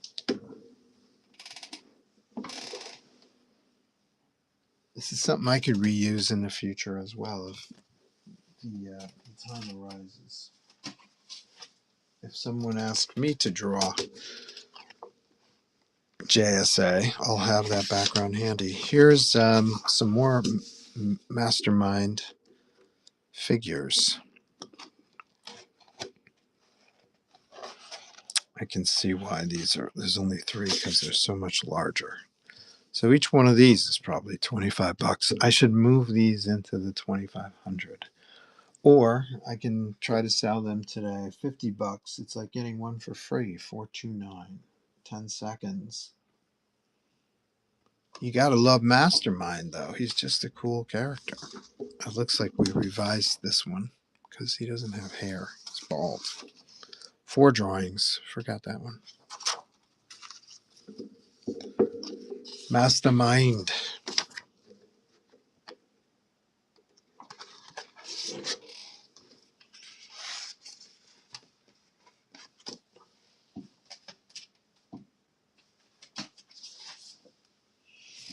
$428.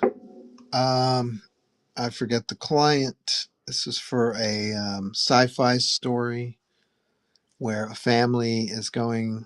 They're moving.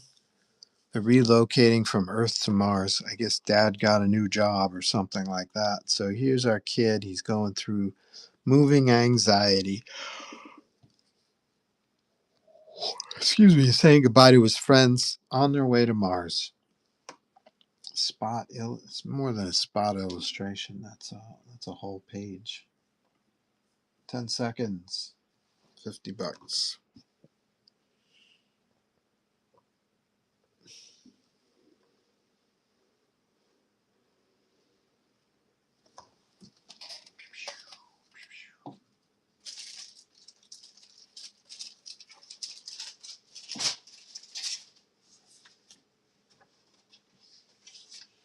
I've never done this before. I'm going through every single piece I have prepared. Usually I do about 5 or 10. I'm going to do them all today. Educational project. I don't recall the name of the client, but spot illustration of a astronaut. It's done on Valiant paper. Gives you a sense of when this was done. Probably the later 90s, mid to late 90s. Very old piece. Older than you, whatnot. Whippersnappers, I bet. This is lot 427, $50. You know what this, let me see. If I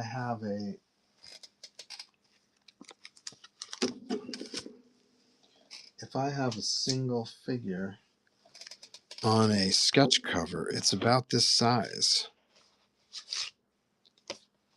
Maybe a little bigger.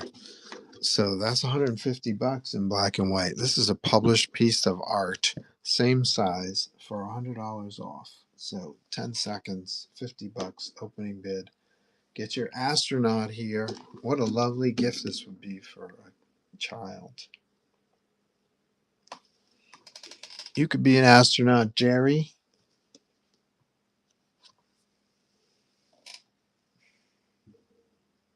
I guess I didn't see that. Shut off. Back Dogs, HKZ.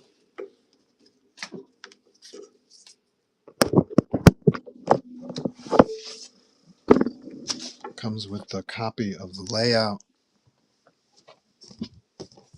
And then the final super tight pencils.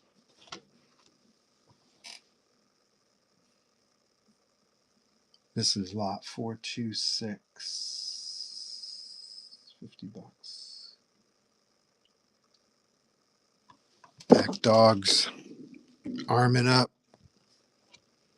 Here's our heroine. She sees the car driving by. Got some nasty tentacles going on there. What the hell is that? And oh, look what she sees in the rear view. Some kind of skull-faced hellhound.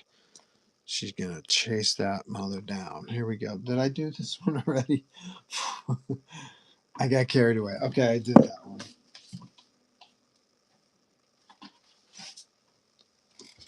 $425, another master background. This was in the same JSA issue. This is Dennis's layout right here. This is probably the master's or the villain's lair, like Dr. No style. So working with his layout. Bling. This is lot number 425, $50. So if you were to find that JSA book, you'd probably see these two backgrounds in many panels, 10 seconds.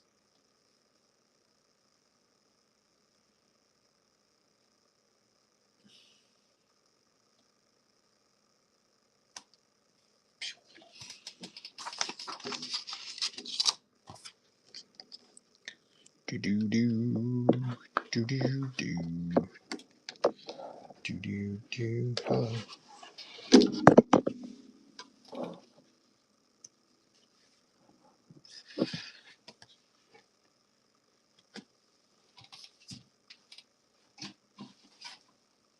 It's so cool. I've never done this before. This is spot illustration. That kid moving to Mars. He's really nervous, and he's actually it's a little cold in Mars. It's like 130 below zero, if I recall correctly. So he's still getting used to being on Mars, and oh, he's got a new friend. Here she comes to welcome him to Mars. This is 424. Sold 7 pieces in between. 10 seconds, $50 for the spot illustration of our moving kid.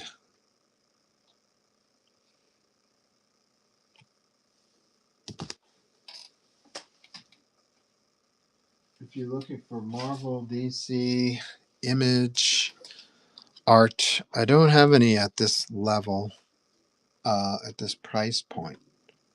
But stay tuned. There's all kinds of cool stuff. You can also get your own commission. I'll drop everything right now to start drawing for you. So this is just stuff that I'm sharing to try to sell. This was a spot illustration. I forget who it was for, but a magazine that aimed at college kids. And here's back in the day when we had landlines instead of personal phones. They would frequently use the same phone and have to share the phone bill. And so here's our 2 college dorm roommates wrestling over the phone bill. A true time capsule done on Acclaim Comics paper. So this is probably later 90s, early 2000s. Older than you, whatnot, whippersnappers. This drawing is older than you. That's fine. 420 is $50. Opening bid, 10 seconds. Here we go. Hello. Hello. Whatnot, laptop. Start auction, 10 seconds. Thank you. Nice drawing. Nice warp perspective, too. It's kind of cool. I like drawing like that.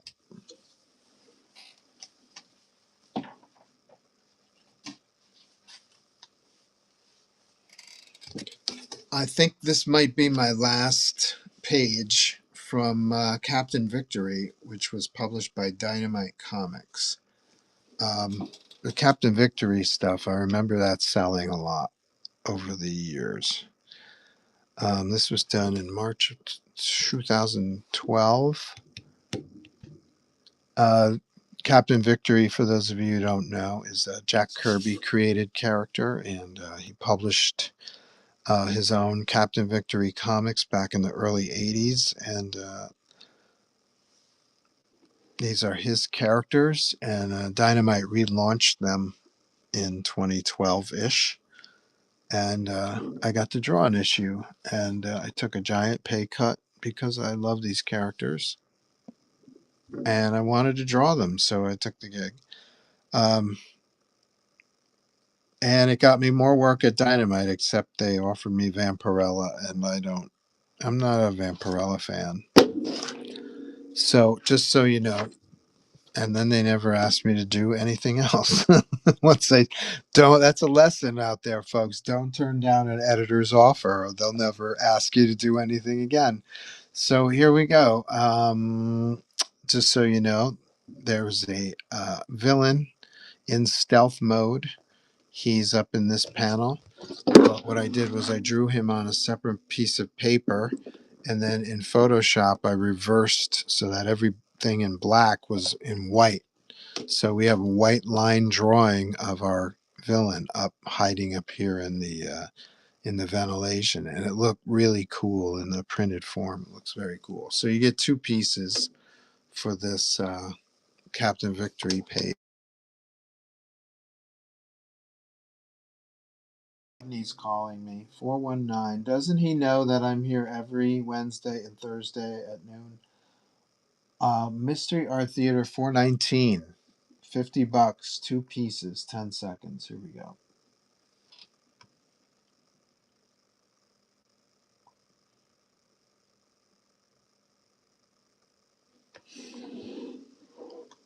This guy was fun to draw, Mr. Mind. He's this giant head inside this circular, floating, hollow, what do you call those, hovercraft kind of thing. I really loved him. He was fun. Unique. Not a lot of Mr. Minds out there. Except the worm that Captain Marvel fights. This is, remember that willpower job I did? This is for a door knocker. So the doorknob goes right through there. And here's our hero. He's hanging from a doorknob. Why? I don't know. It wasn't my idea. We're coming to the end of our 5,000 Mystery Art Theater segment. So grab one while you can. Love this leg. 10 seconds, $50 for the doorknob hanger.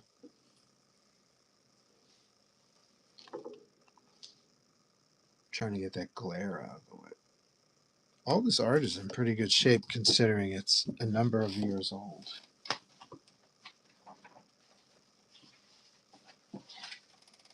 Looks like you got two left.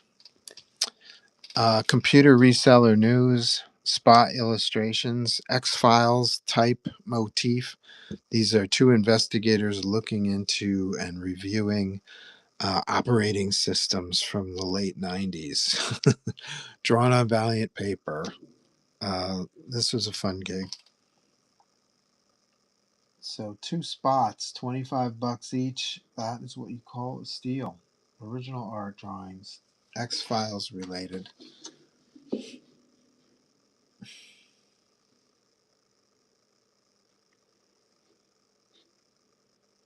Cool. One more, and then we'll move up the ladder.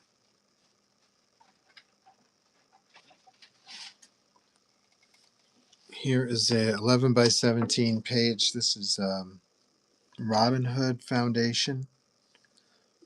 Here's Robin Hood, our hero. He's kind of swinging through the city. Here he is helping out kids in need.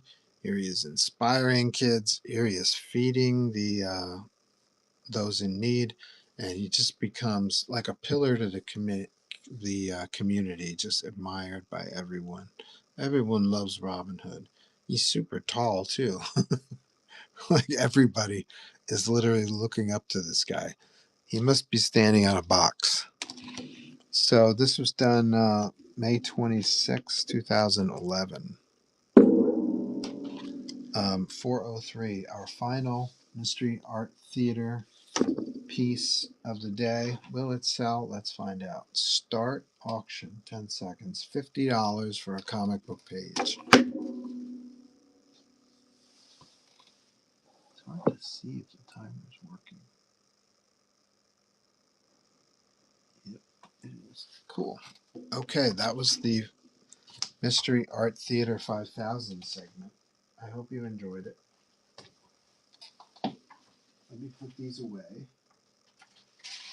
And we'll move on to the $100,000 bar segment.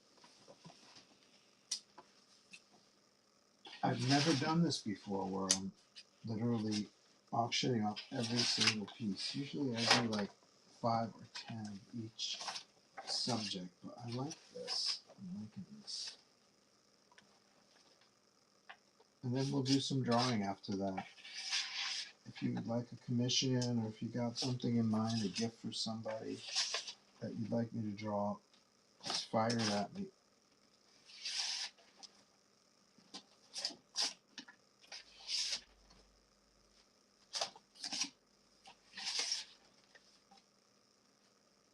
We've got prints available in the bin. I must have about 40 different prints. So check those out.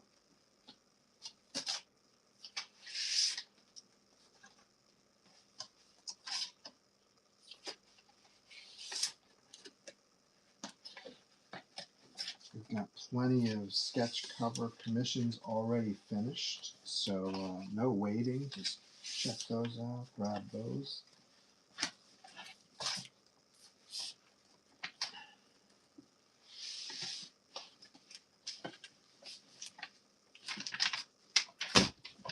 Wow, that's a lot.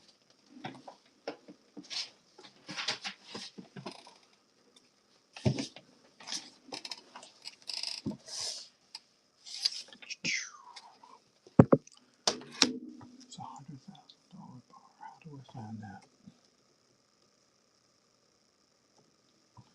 Oh, cool. There we go.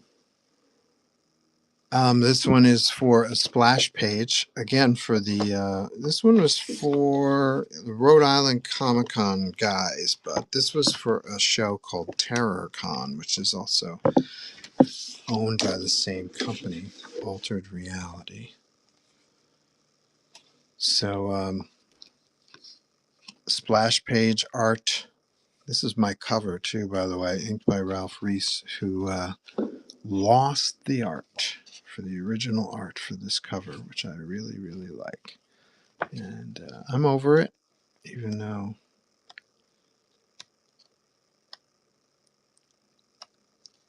I lost a lot of money because he lost it. Okay, there's the printed version in color with text. And this is the actual drawing that I did. So you get this piece and you get this comic, both signed by me. Splash page, comic book, $100, 10 seconds.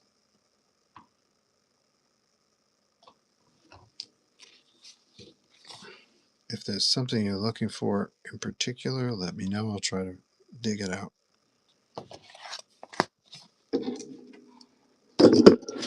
Onward with the $100,000 bar.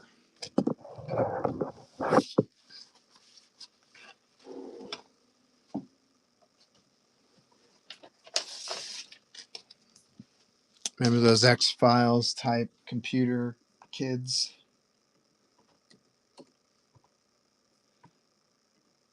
Here's the cover art for Computer Reseller News, featuring the X-Files kids, and I guess they're reviewing Microsoft Office or something like that. So here's a cover piece for $100, 10 seconds. Mid to the late 90s.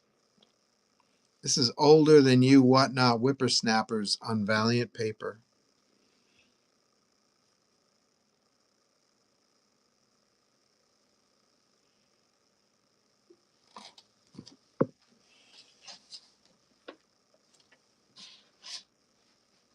Ooh, I have an idea.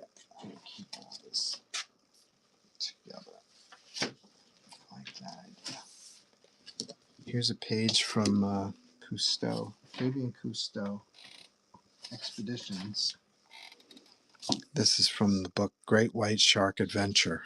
How cool would it be to buy a piece of art and have the book that it was produced for? This is page 31.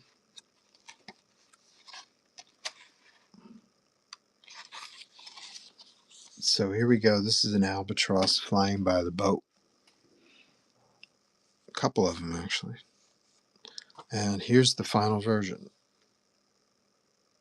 So what I would usually do is the person who wrote this book, they hadn't had any experience with comics before, and they didn't really realize that you know, comic book page is valuable real estate. So the more type you have, the smaller and smaller the drawings go. So he in the very beginning of the process, he would say, "How come we don't have any big pictures of the island with seals on it and stuff like that?" And I would have to explain to him, when you have this much text, you don't, you have, that takes up space, and you don't have much room to work with once you've got the lettering in. So that's literally what I was doing. I've been at this long enough that I could see that there would be a problem with balancing the amount of text with the images. And so I would letter a page before I would even draw it. Before I even lay out a page, I would letter the page just to see how much space I had left to work with afterward. So regardless of that, I'd still manage to get, I still managed to design large blocks of type and get large images in there at the same time. It didn't happen on every page, but I was able to kind of, I think, balance out the amount of text with um, with the images. So I remember one of the early days when I first was working on the Cousteau job. I would say, listen, I basically said exactly what I said here, that a comic book page is very valuable real estate. The more words you put in, the smaller and the less large and the less space can have pictures in it. So if you like, let me edit the text so that we have a well balanced page. And the editor said, do not touch one letter of the text. So I said, okay. And I knew from the beginning that I was going to have some trouble. And I tried to explain that there was quite a bit of text in these books. And the editor was very, very politely said, we're keeping all the text. And so I remember the reviews vividly for the first issue. They said the artwork was beautiful, but there was a lot of text. So comic books is about the fortunate balance of words and pictures. So I did my best to make sure that that was happening. Fun story here. It's not that fun. So I think I did my best. I mean, I had several chats with the writer saying, cut your scripts in half and you can have better pictures, larger pictures, and it's less work for you. And I think by the first script for this book was 110 pages, and I think I got them down to 80 pages by the fourth one. So that's not bad. And I do think that the last one was the best. That's my personal opinion. There was plenty of room for me to move, to use large images and stuff like that. And hopefully you can't tell in this one that there aren't a lot of large pictures, but hopefully you get your share. I managed to get some cool ass kicking shots in here. Very proud of this book. Let's see. This is page 31. I think I showed you page 31. Let's see.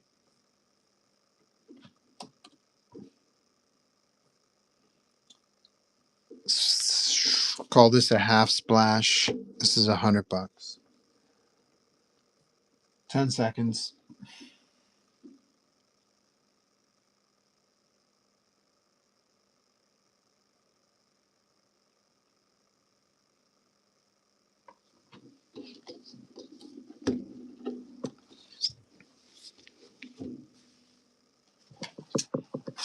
No problemo. Same book. Here's that large picture. I managed to get some large pictures in here. This is page 61, oarfish. I discovered oarfish for the first time when I was working on this book. Crazy, fascinating looking. This is kind of a cheat. The oarfish actually swims vertically. So this is kind of a cheat that he's moving horizontally. I'm sure they can move horizontally, but the footage that I saw, they're usually vertical. So, which is cool, no worries. Little cheat there, just because of the space I was working with. The crown is a vein for balance. Jaws continually pump water open, so the mouth is continuously open to pump water through its system. They have no teeth. They're in Europe, Japan, and Taiwan. This one must be dying. Maybe that's why he's swimming horizontally. Notes to self on the side. Seal content. Seal decoy is in the water. So these are continuity notes. What's on the back? Nothing.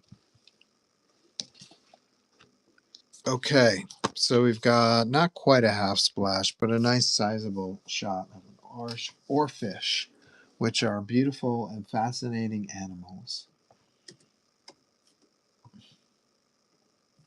Get yours today. I think they're like 15 feet long or something like that. 10 seconds. Oarfish page.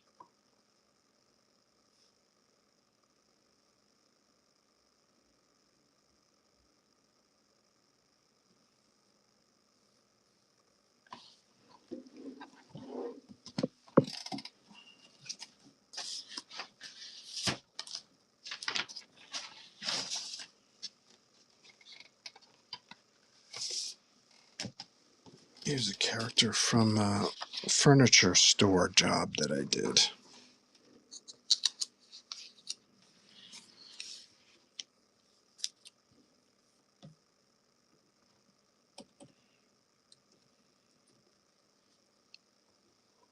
I forget her name.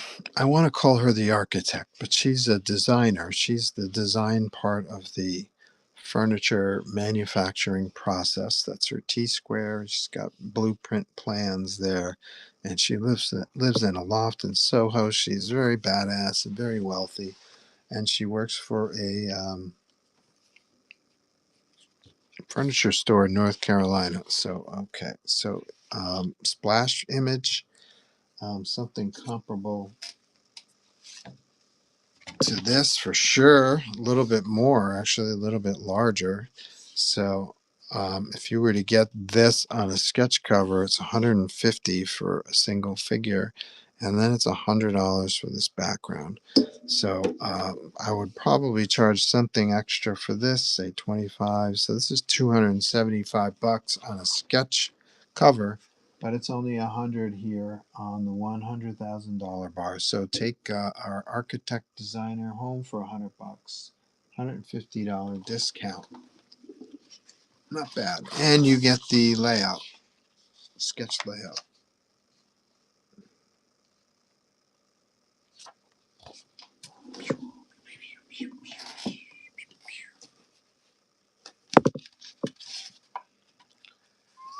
Back in the sleeve, architect.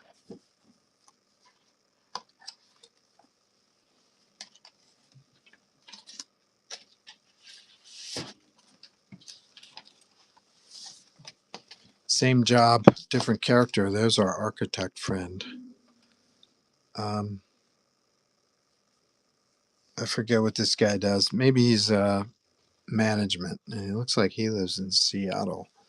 So 150 for single character is okay, and then additional character would be 100, and 1, 2, 3, 4, 5, 6. There are several characters there, so that's at least 250. And then we have a background, and that's another 100. So here's $350 worth of work on a sketch cover for $100. Let's see if we get any bites today. $250 discount.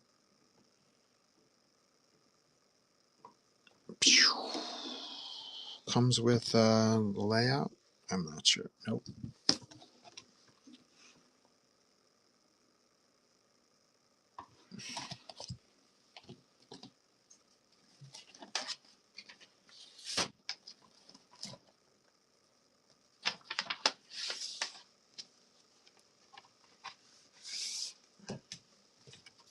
Now, this figure is officially larger, so this I would consider this something more like an 11 by 17.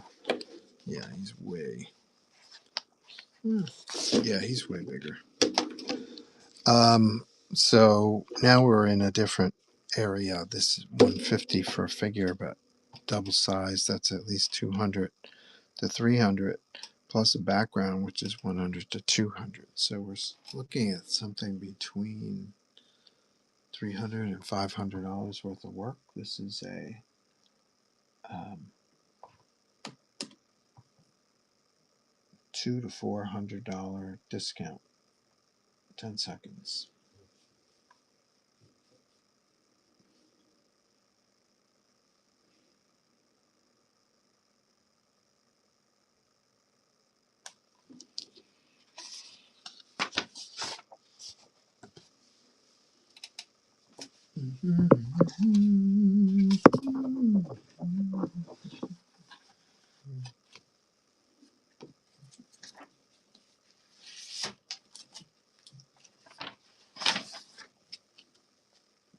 Mac Dogs HKZ. Remember those guys? They're so cool.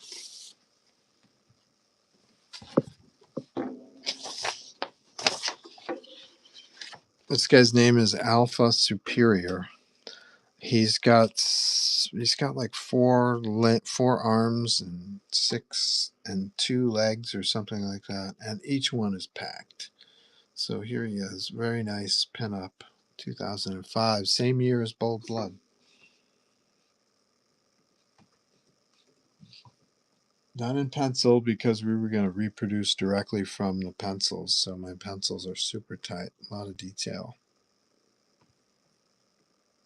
10 seconds, $100. Single figure is 150 plus background is another 100. So this is a $150 discount right here for $100. Very good.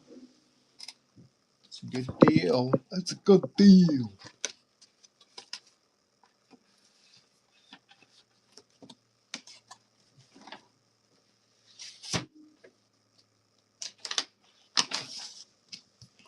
Same job. Mac Dogs HKZ. This is number 26. So I did at least 26 drawings for my friend Sam. This guy's name is V-Rex. So once again, $150 for a figure plus a background is $250. So you get $150 off when you buy your V-Rex drawing today. Here we go, 10 seconds.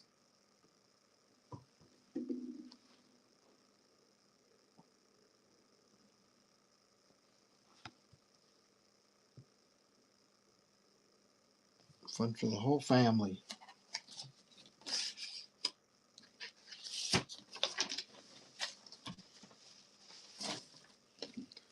Mac Dogs HKZ. This is a character called the Roach. $150 for a single figure plus background. $250. It's $250 worth of work. Actually, it doesn't fit on here. It's actually larger. This is almost $500 worth of work. Because it's not fully 11 by 17, it's probably about $400 worth of work. So let's say $300 savings, 10 seconds, $100 for this awesome robot roach drawing.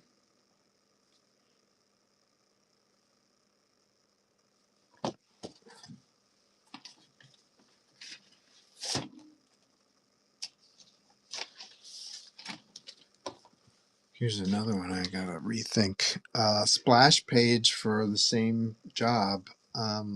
Mac Dogs HKZ. Here are the original human hosts that become genetically altered and cybernetically enhanced. They become these dog warriors, and this is them just before death, close to death, that's for sure. Our buddies aren't going to make it unless we convert them to Bionic Dog Assassins. 10 seconds. Here we go. $100. Splash page. Look at all this work. Crazy.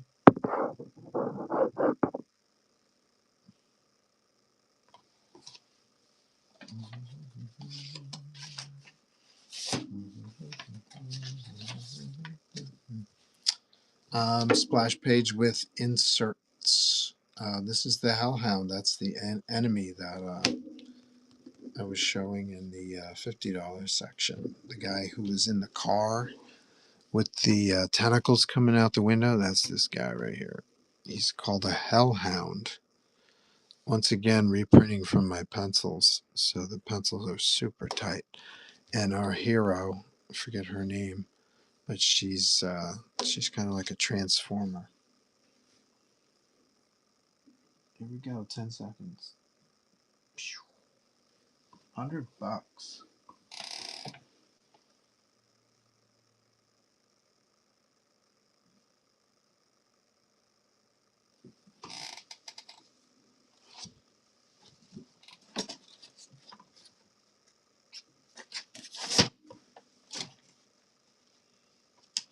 We're broadcasting on YouTube today. Let's see if there's any YouTube action. There never is, so I'd be surprised if we had any. Let's have a look. Too many windows open.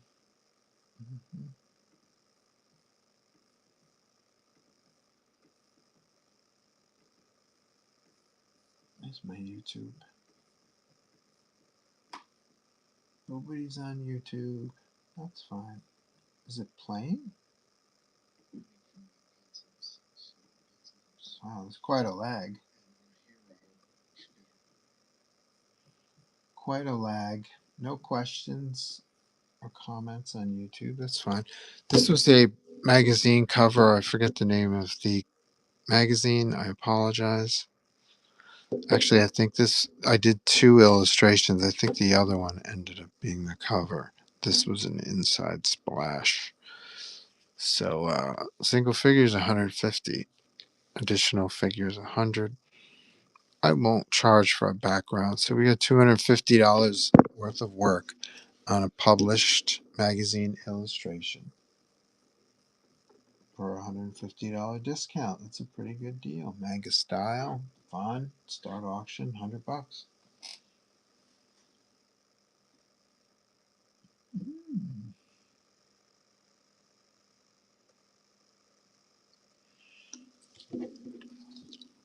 That was fun. That's everything I had prepared today, I think. Do I have one more?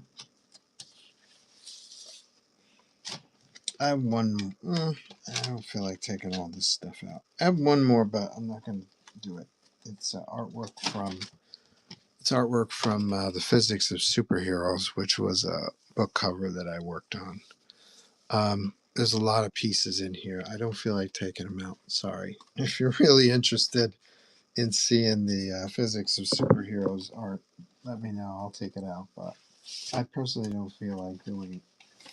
That's tracing paper pieces, fragile art, and stuff like that.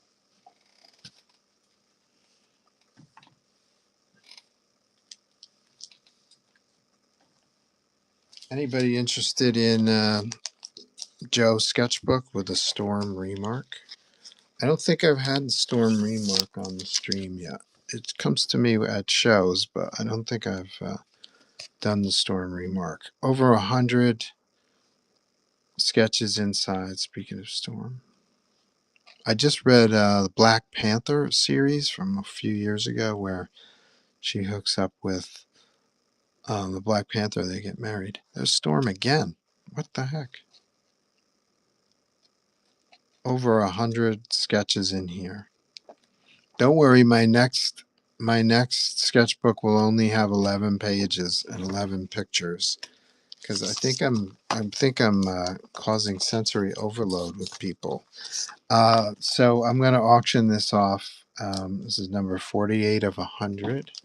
Let's see if we got any sketchbook uh, items that I don't have to build.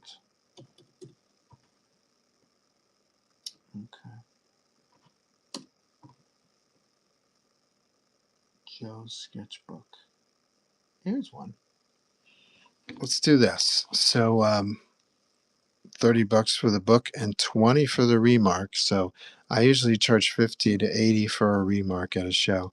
But today I'm feeling good. There's a little tiny nick on this corner here. Joe's sketchbook.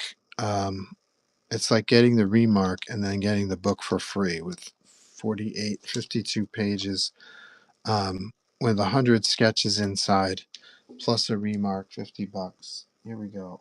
10 seconds. This is for the sketchbook with the storm remark number 48 of 100. Here we go. 10 seconds.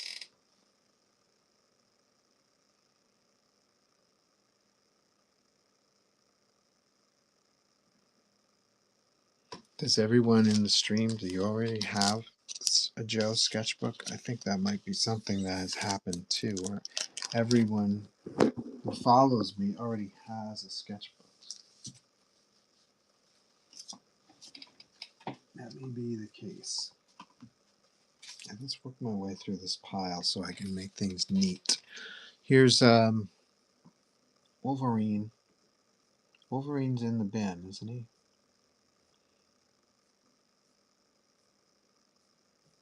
There he is. Wolverine's in the bin. He's number 203, $225 for a full color original art sketch on an X-Men blank. Check that out. If you're interested, just jump right in the bin, scroll, or do a search for item 203. That's probably the fastest thing to do, is go to the bin and then type in 203, and you should be able to find this lovely battle damaged Wolverine with my signature on the claw, dripping in blood. Sassy. What else we got? Oh, things are going in order. Isn't that nice? I love it when stuff gets in order. Not many people familiar with this character. It's perfectly fine. Not many people know who this character is. It's a character I co-created when I was at Marvel working on Spider-Man 2099. His name is the Travesty. He's kind of like a Frankenstein type genetic altered character. Frankenstein meets the Hulk. He's called the Travesty. You can find the Travesty in the bin. If you were to have bought this past weekend at Northeast Comic Con, it was $300. But if you go to the bin and type in 204, it's item 204, you can find Spider-Man 2099 and the Travesty for $50 off. Only $250 for Spidey and the Travesty. How do I get $250, you ask? It's a single figure is $150, and each additional figure is $100. So it's $150 plus $100, $250. Not a bad deal. When I went live in the evening on Friday from Northeast Comic Con, someone said these are really good prices, and I happen to agree. I try to, I'm working out of the comfort of my own home, so I try to translate all the savings, the time savings to having to rent a car or to travel by plane or um, set up a table at a show and go rent a hotel room. I try to pass the savings off to you guys here on Whatnot. So this is Amazing Spider-Man with Miles Morales. Where is Miles? Perhaps not in the bin. 1 second.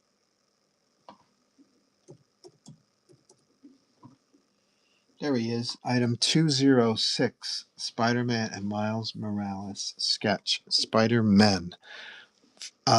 This is $100 discount off. This is what I would charge at a convention or a signing. If you go to the buy it now right now, you'll see that it's $100 off. Why is it $100 off? Let's do the math, Joe. Okay, I see what happened already. Okay, so single figure is 150, additional figure is 100. and the background is 100 because this is so small. I charged 50 for the 100, so this 150, 250. This should be a $300 piece in the bin, but it's not. It's 250. So take advantage of that now before I change the price on item 206. I do math real good. Here's a similar 2099 piece with a villain I co-created. This guy's name is the Pack Rat. He's kind of like a Mad Max character. Badass. Where is Pack Rat in the mix?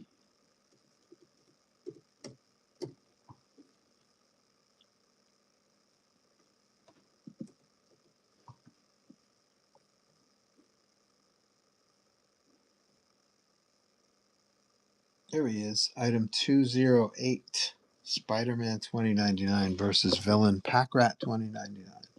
So once again,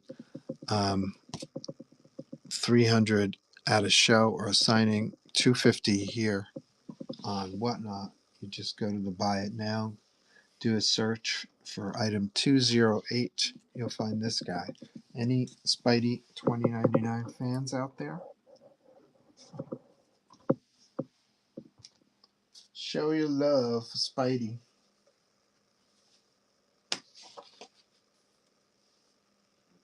He's kind of the bad guy in the Spider-Verse movie, wasn't he?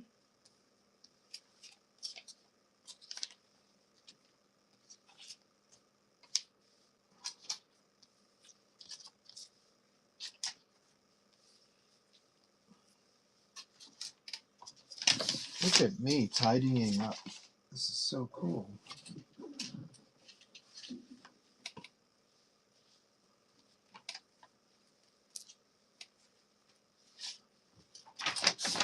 Oh, that gentleman was just talking. What's his name? Brad? I forget his name. Shit. Shoot, I forgot his name. Bold Blood. He was talking about Bold Blood, which is my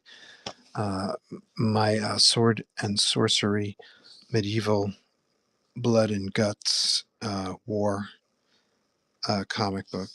52 pages, cardstock cover, square bound. 2 complete tales of medieval warfare. Good stuff. 13 adventurers go out into the forest to protect their town. They don't all come back. I was killing main characters long before Game of Thrones. Here is a very badass sketchbook with Venom.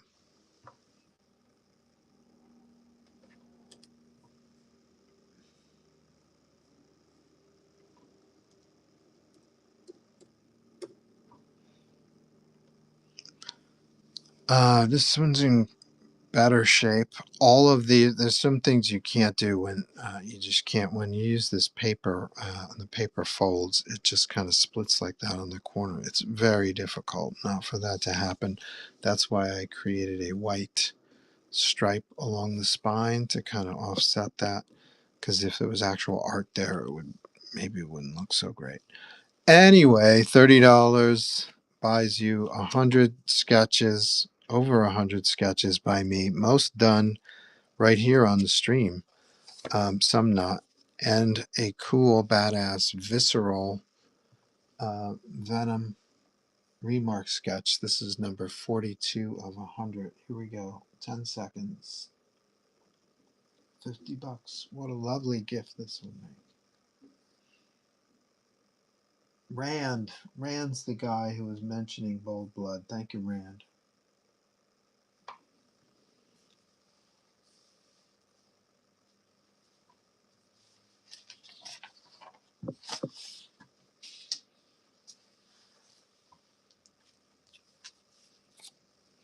Here's a cool remark sketch on X-Men. Welcome to 2099. I saw the 2099 on the cover.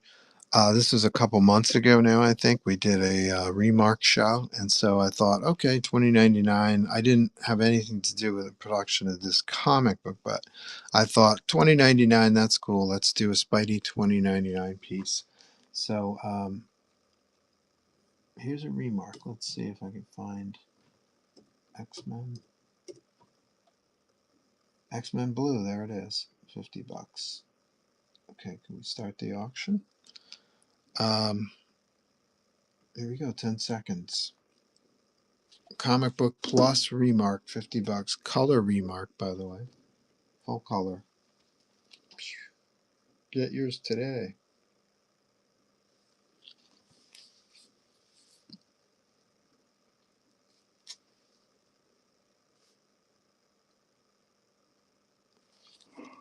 I like what I did. I kind of, excuse me. I kind of brushed some gesso onto this, and that kind of kept the ink or the paper from curdling, so it looks very cool. I like it. Anybody interested in a new Zodiacs sketch by me? I did this on that same stream a couple months ago. Is a couple months ago or maybe last month? I forget. Somewhere around Halloween. And I did this sketch. It only took me 5 minutes. And let's see if they have it in here. It's a new Zodiacs character that I created, one of my creations.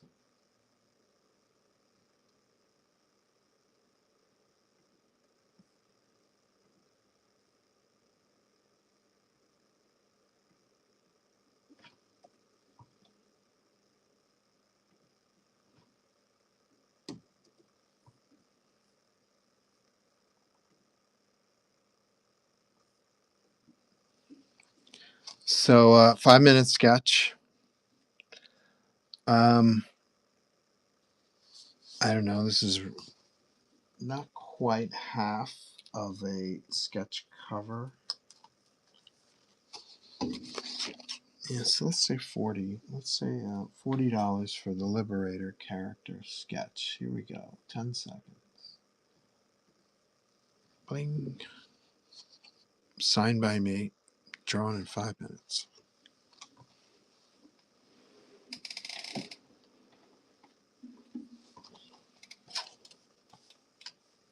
All right, working our way through this pile, and I'm liking it very much. Cleaning up while I auction off stuff. It's always a good way to handle things. Let's see.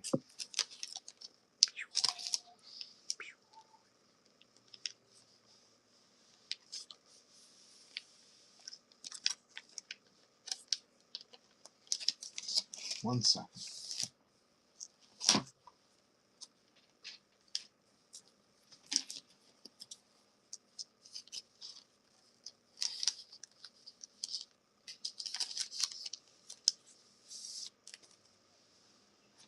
All right, working our way through the pile. Let's see.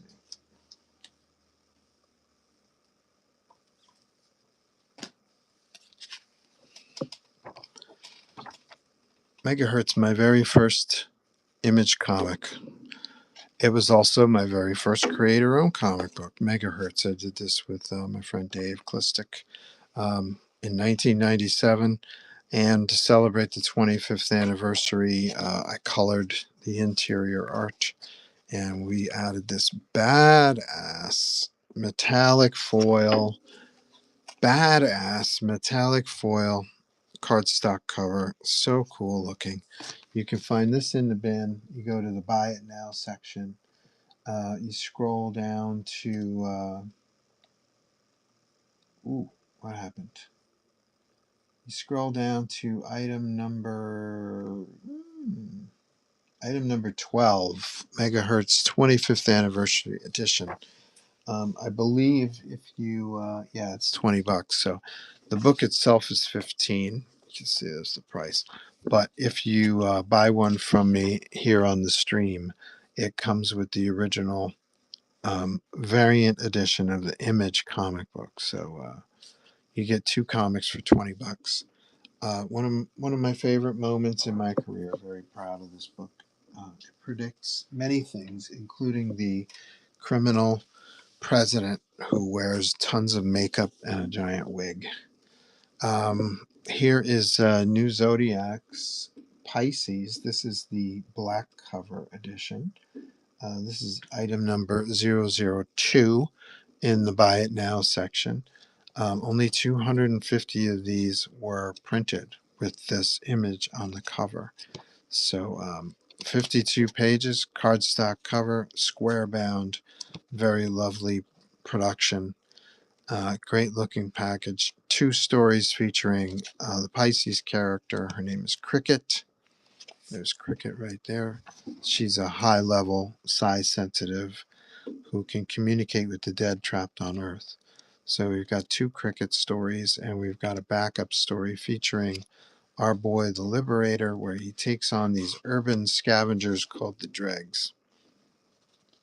Here's our boy the Liberator. He's a teenage hacker who wears a liquid metal second skin that allows him to access the web psychically. It makes him the Robin Hood of cyberspace, and he takes on the Dregs. Love the Dregs. Much plans for the Dregs. If only I had 2 more sets of arms and 3 more brains. We're getting there, though. We're getting there. We'll have brains. We'll have more brains.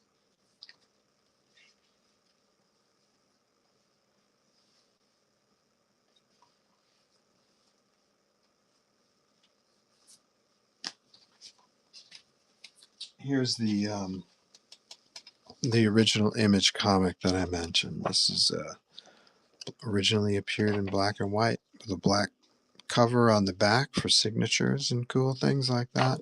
This comes with your megahertz if you order one today. That's item 12, right? Item number 1001, right at the top of the list, is the latest thing I've done. It's the New Zodiac's Pisces.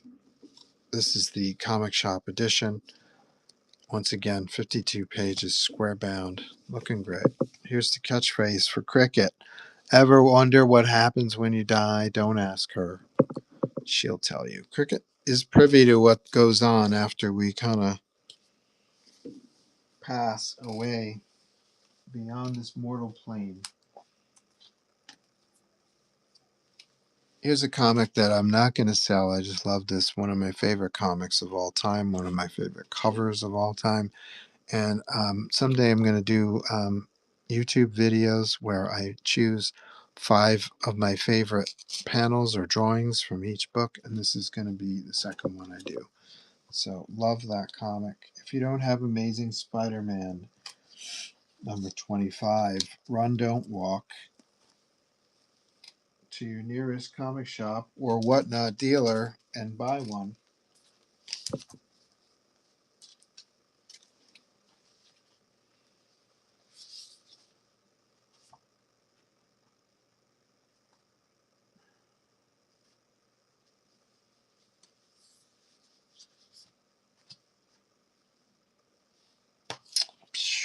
What else we got?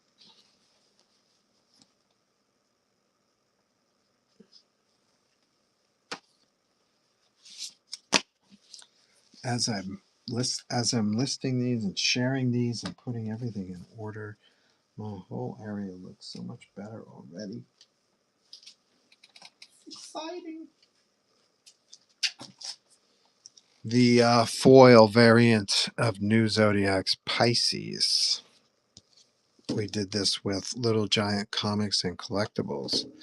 Very cool stuff. Metallic finish.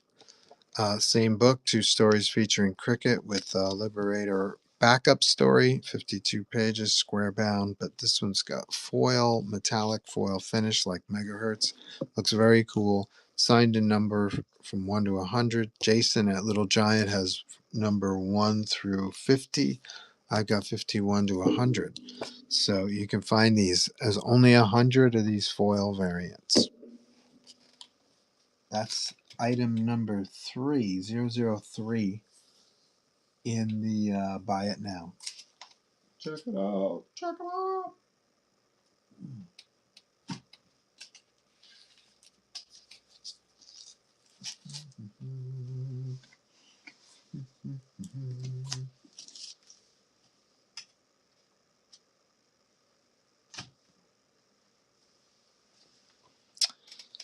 Marvel continuously reprinting some of the stuff that I did for them way back in the day. This reprints Planet of the Symbiotes story that I did. Plus, it reprints Along Came a Spider, which is 4-issue series. Is it 4 issues? Shit. 4 issues, Venom versus Ben Reilly. This technically isn't in the Buy It Now, but in the Buy It Now, there is a item. It's called item number 014, Wolverine Epic Collection. And so if you want this specific Venom Planet of the Symbiotes Epic Collection, just purchase item 014 and then text me in the chat saying you want the Venom Planet of the Symbiotes Epic Collection. I haven't had a chance to put this in the bin yet. Give it its own proper listing. Same with this one. This one reprints, there's me again. This one reprints Tooth and Claw, Venom versus Wolverine. So if this is something you're interested in, jump in to Buy It Now, scroll to 014, purchase, and let me know in the chat that you want Venom the Hunger Epic Collection.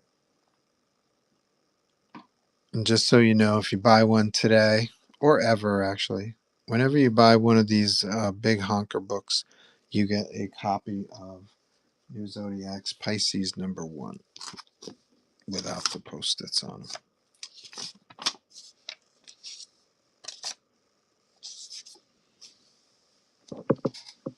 Cool.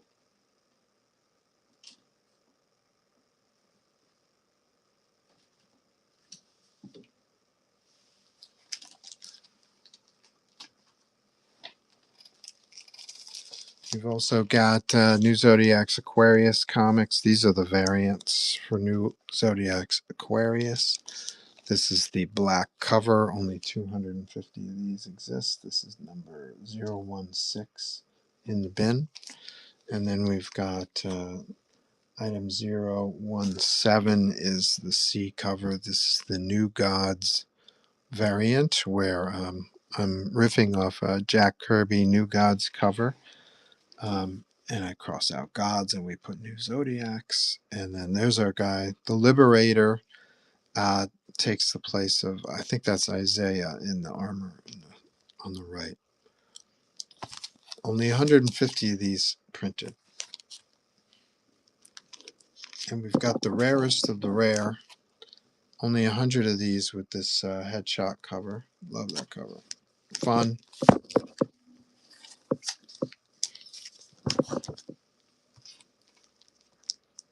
And then we've got,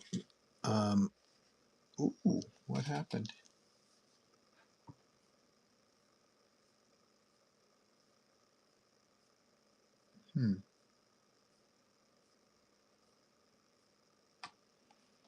It looks like we're missing some items in my bin. This is not making me happy.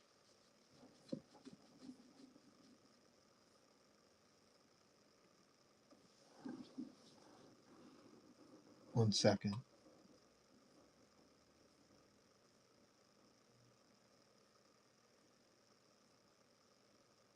Okay, there they are. They weren't there a second ago. Now they're there. So item 008 is New Zodiac's Aquarius #1. This is cover E. This has a cover illustration by Mr. Brett Azar, who is an actor. He was on Young Rock. He played the Iron Sheik. He's also Arnold Schwarzenegger's body double in the recent Terminator movies. And the 009 is the Colorado Springs Comic-Con exclusive artwork by Ian Chase Nichols. There's only 150 of these, either of these printed. Super rare. We also have a group rate, which is item 010, where you get all 6 of the new Zodiac's Aquarius covers for the price of 5. A deal, a steal.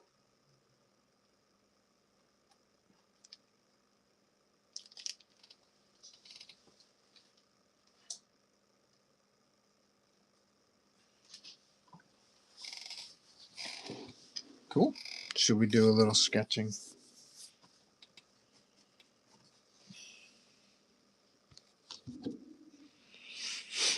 I haven't even looked at this guy since I saw it last week. Let's see. It's crazy talk. I like the eccentricity of the pose. It's not a standard Spidey pose. I like messing around with something different.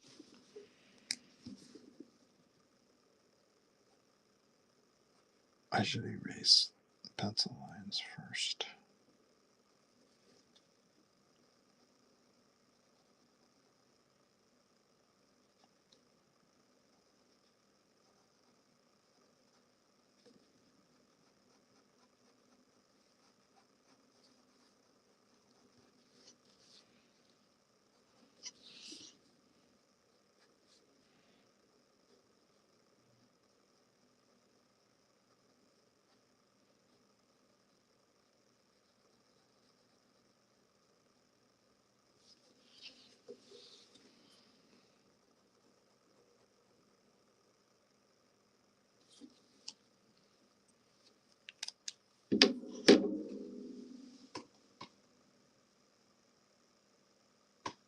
I still have to read that. Which one do you have to read? Sorry, I didn't.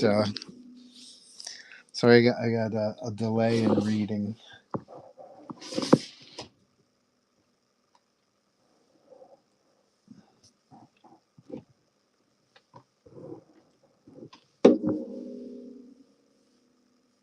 Oh,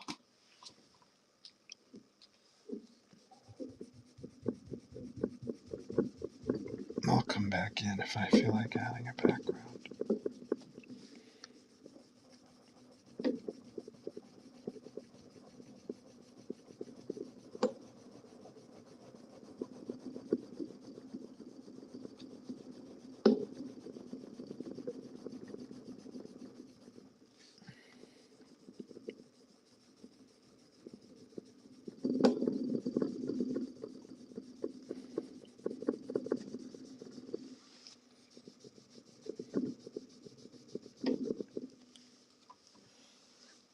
Megahertz. Yeah, you got to read Megahertz. He's my boy. All kinds of noisy artwork with simple coloring so you can read it. There's a lot of artwork going on in that book. The original Image comic, there's 3. There are 3 issues, but the 25th anniversary, I thought the first issue worked so well on its own. The next couple issues kind of start to blow out some of the subplots, and there were quite a few storylines going on simultaneously. So the second and third issues started to get into those. So I thought, let's just do the first one, and I'll do the second and third in my own time. And there's actually a 4th issue that I'm halfway through. But we got the sales figures from Image when the 4th issue was due. We would have had to pay for the printing. Like, in other words, the orders came in for issue 4 of Megahertz, and it wasn't enough to pay for its own printing. So Dave was probably smarter than me. We decided to back out of the 4th issue, which disappointed me greatly because it was the better.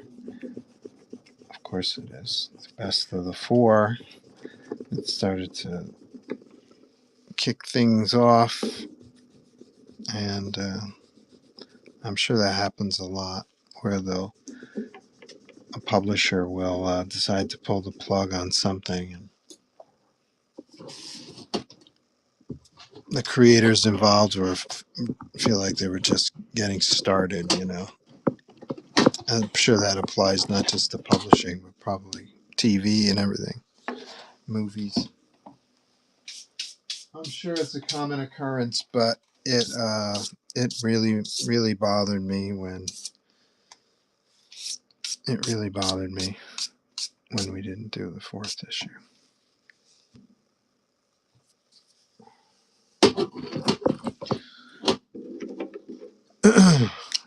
But learning all the time, you learn your working partner was not pulling his weight.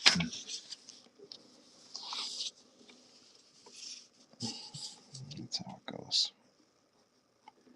But unlimited budget, I could do 50 issues of Megahertz tomorrow.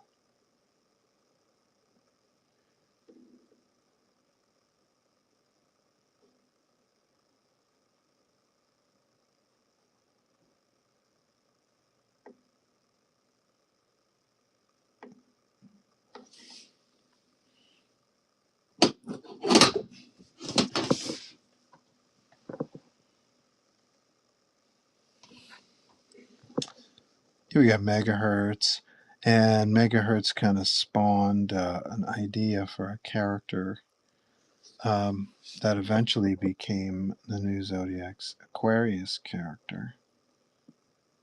His name is the Liberator. And for the longest time, that guy would just be on the inside of my brain, just pounding, like, you got to do a story with me in it. You got to do a story with me in it. And I'm like, all right. And then eventually, over the years, I said, okay, let me just do a page a week, see if I can do that, and then post it on my website. That's what I did. And I posted it on my Facebook page.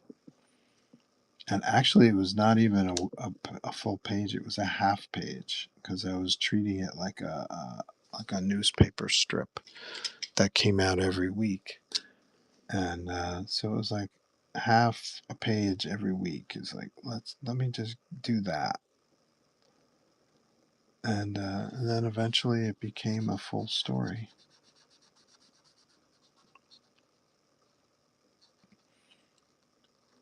And then I used that story to launch the new Zodiacs series, which came out in 2015. And then the new Zodiacs series, of course, that didn't sell well enough to pay my bills, so I got an offer to do the Cousteau book series with Simon and Schuster, and I'm thinking, wow, Simon and Schuster, with the money that Simon and Schuster has, oh my God, they'll promote the heck out of Cousteau, and the money and the royalties that book series generates will pay for new Zodiacs, so I can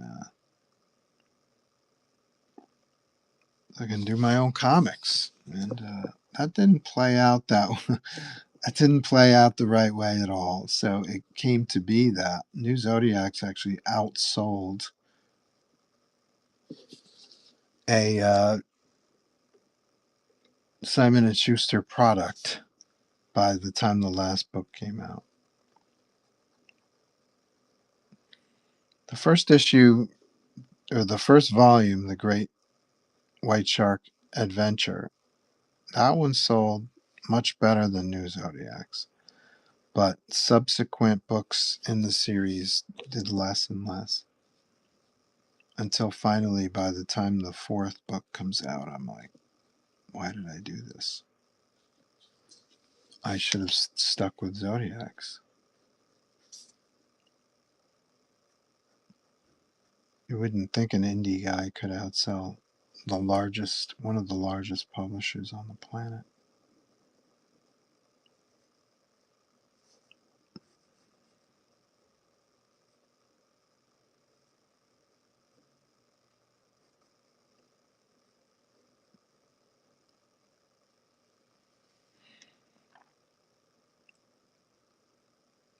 I remember a Zoom call early when Zoom was just beginning. I remember a Zoom call with the editors at Simon and Schuster. I'm like, why does my independent comic book sell better than your books? And they're like, oh, we don't know.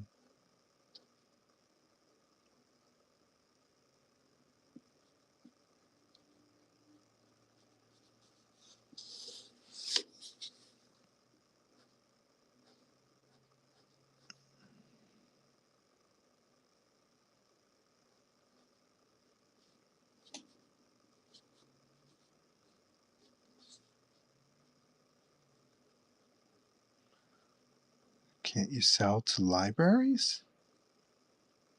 You know, there's 50,000 libraries in the U.S.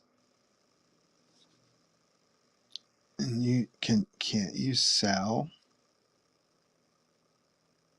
a book to at least half of the libraries in the U.S.? And they're like, we're working on our relationships with libraries. And I'm like, you telling me that Simon and Schuster doesn't have a relationship with the libraries in the United States already? So I'm very disappointed by this Zoom meeting.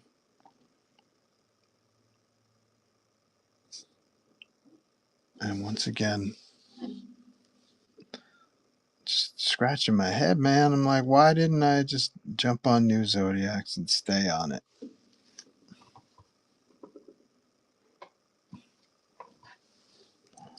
I should have stayed on New Zodiacs.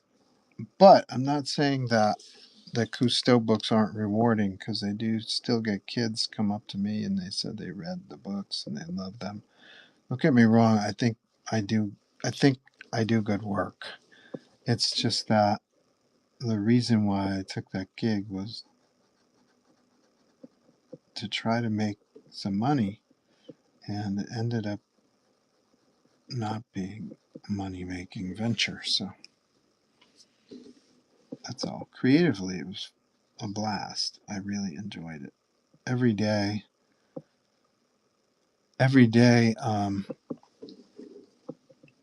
especially the Amazon book. Holy cow! I was doing that in the middle of COVID, so it was like I was trying to do a page a day solid. So every day I was like, every day had a different animal on the page. So I'd have to spend the beginning of my day researching the animal and then laying out the page the way I had discussed earlier, where you letter everything first, and that helps you see how much space is left for art. Um, that's not usually how artists or comic book people work, but it was a cool way to work uh, for this particular gig. So I've done the research. I've got animals on this page to draw. I've done the research. I have pictures of animals and video footage of animals and specific animal for this page. And then I letter the page, and then I would draw the page with that animal in it. On the side, I'd try to do a couple of quick doodles to kind of warm up with it. But most of it was done right on the page. And in the case of the Amazon one, which I did during COVID, I did that book 100% digitally to see if I could save some time. So a lot of my getting to know you practice sketches of the animal for that page were done on the computer. And then if I didn't like it, I would just trash that layer. So it was a fun, excuse me, there's those hiccups again. It was a fun gig. It was a challenge.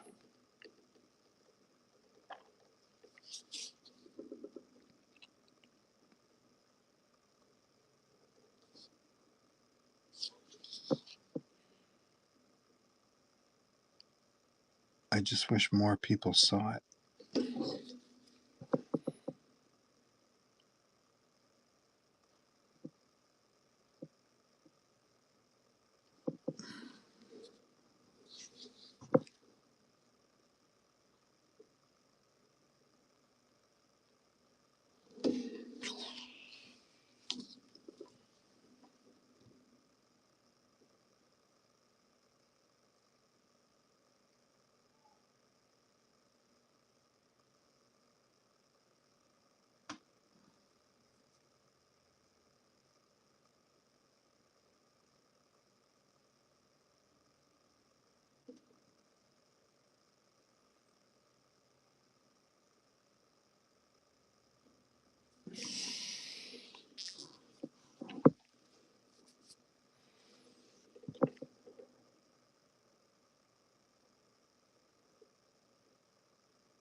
I did something I've never done ever in my life. I was sending out packages, people buying items and stuff, and I confused two packages. Like if I was sending A to Mister One, and sending two to Mister B, I swapped them by mistake. I put the label for Mister B on one, and the label for Mr. A on two, and so I reversed the shipment, so they each got the other's um, order, and I've never done that ever, and so I'm not sure how to solve the problem. If they should send them to me and I'll send them out again, or if they should send them, if I should trust them to send them to their other person, like in other words, to send them to each other. I'm not sure what I should do. Has anyone in the chat ever had that happen? Probably not. I can't believe I did that, first of all. But when I got the first mail, he had phrased it in such a way that the item, I didn't remember having sent that item because I didn't recognize what he called it. And then I was like, oh, really? So that's what I got. That's what I got wrong. And then I got a message from the other guy who had received the wrong package. So I was like, first I couldn't believe I had done that, and then when I got the second message, I was like, okay, I did that. I almost never, well, I have never mixed up packages before until today. I pay better attention in the future.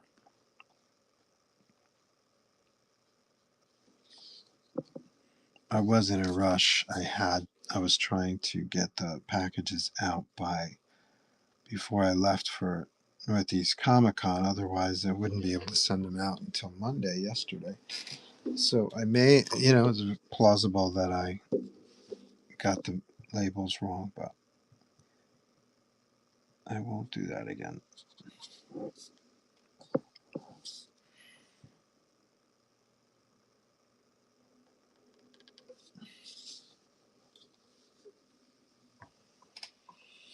That happened to me a few years ago when we both sent each other the correct packages. It wasn't a big deal. Thank you, B. Roman. You make me feel much better. MD White said, that's it, you're fired. Just kidding.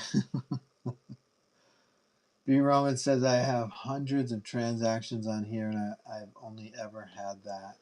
And two other issues.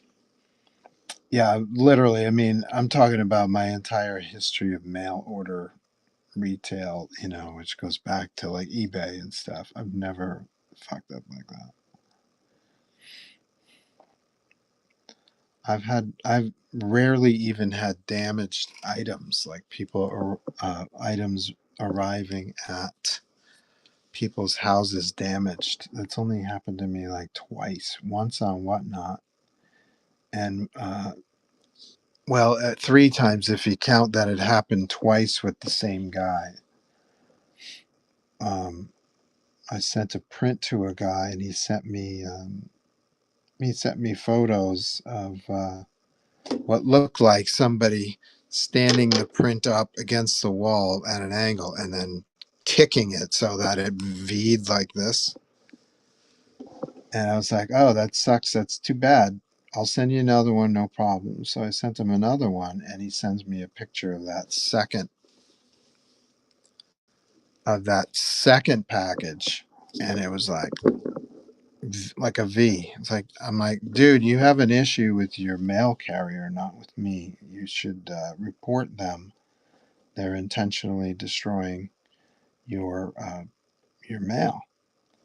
And so I forget it. I forget how it resolved, but I didn't send him a third piece. I may have refunded his money. I forget. It was that long ago that I forgot how we resolved it. And then recently, early in my Whatnot career, an item got damaged in transit. It's a remarked print, and so Whatnot refunded the guy and apparently took the package. So I never saw the damaged item. Apparently Whatnot claimed the package somehow. Not sure if they do that anymore. Good times.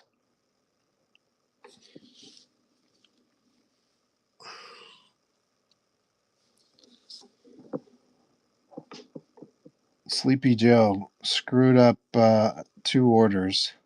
So yeah, it's good news though. Thank you, B. Roman. That it'd be cool if they just sent each other their packages, and I'll reimburse them for their expenses. That would be a nice way to handle it.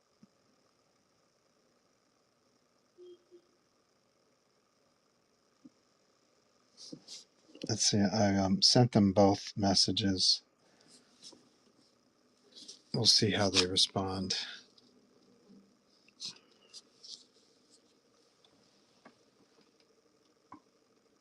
One dealer sold a book that he never sent, and I ate that one.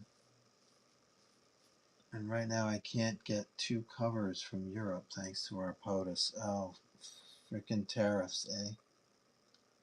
B. Roman says Whatnot will have warehouse sales and offload all of these returns damages, can get great deals. Oh, really? When? How do you find out about that?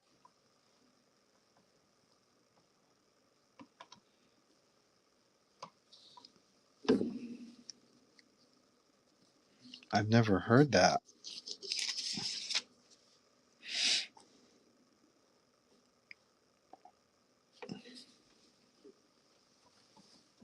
They're every few months with different themes. Oh, that's cool. Good to know. I imagine my items sold because it was a long time ago. It was early in my Whatnot selling career. So I think I've been doing this almost 3 years, right? That's insane.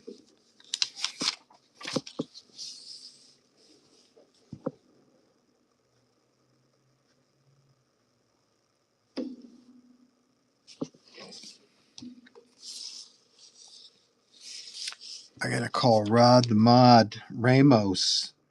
He's called me twice the last couple of days, and I was in the middle of something both times. Doesn't he know I'm on Whatnot on Wednesdays and Thursdays?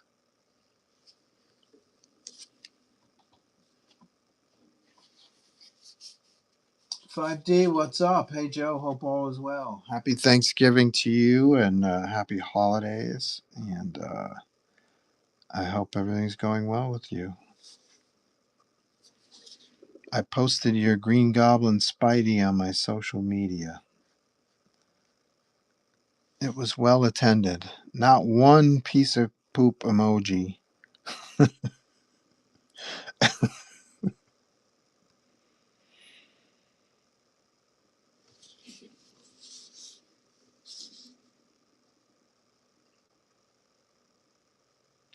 Well received. That was a fun piece.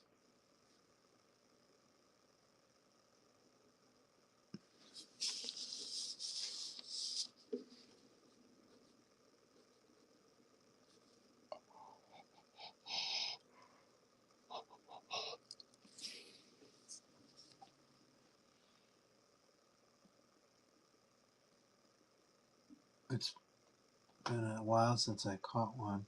B. Roman says their first comic book one was insane because they had no idea what they had, and the prices would go crazy. Oh, 5D says I saw it. You saw the my social media post. I wish I had seen that comic book auction. Darn it!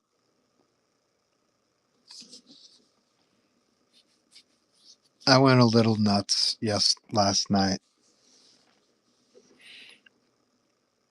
I forget the name of the retailer, but I bought a bunch of Marvel Tales Spider-Man reprints, and I bought some Marvel Team Up comics. I've got every issue of Marvel Team Up pretty much.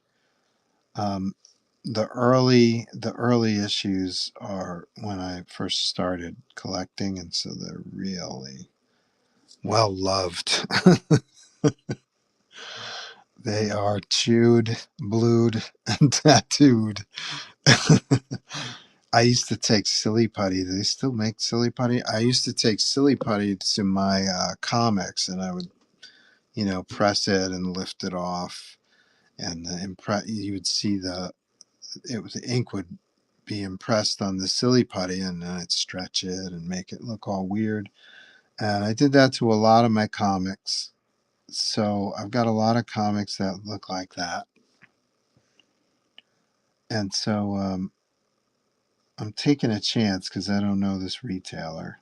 They said they were in high grade.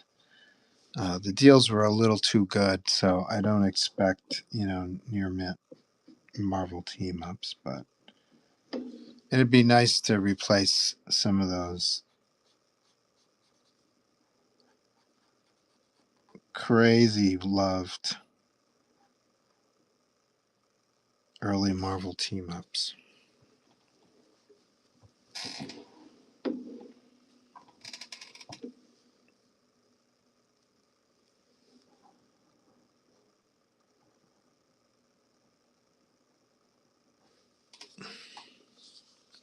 One of my favorite comics is Marvel Team Up 13, Spider-Man and Captain America. And growing up, those were my two.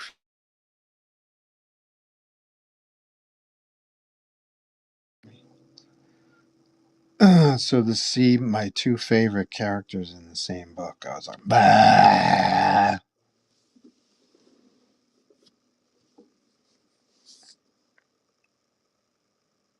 Gotta have it.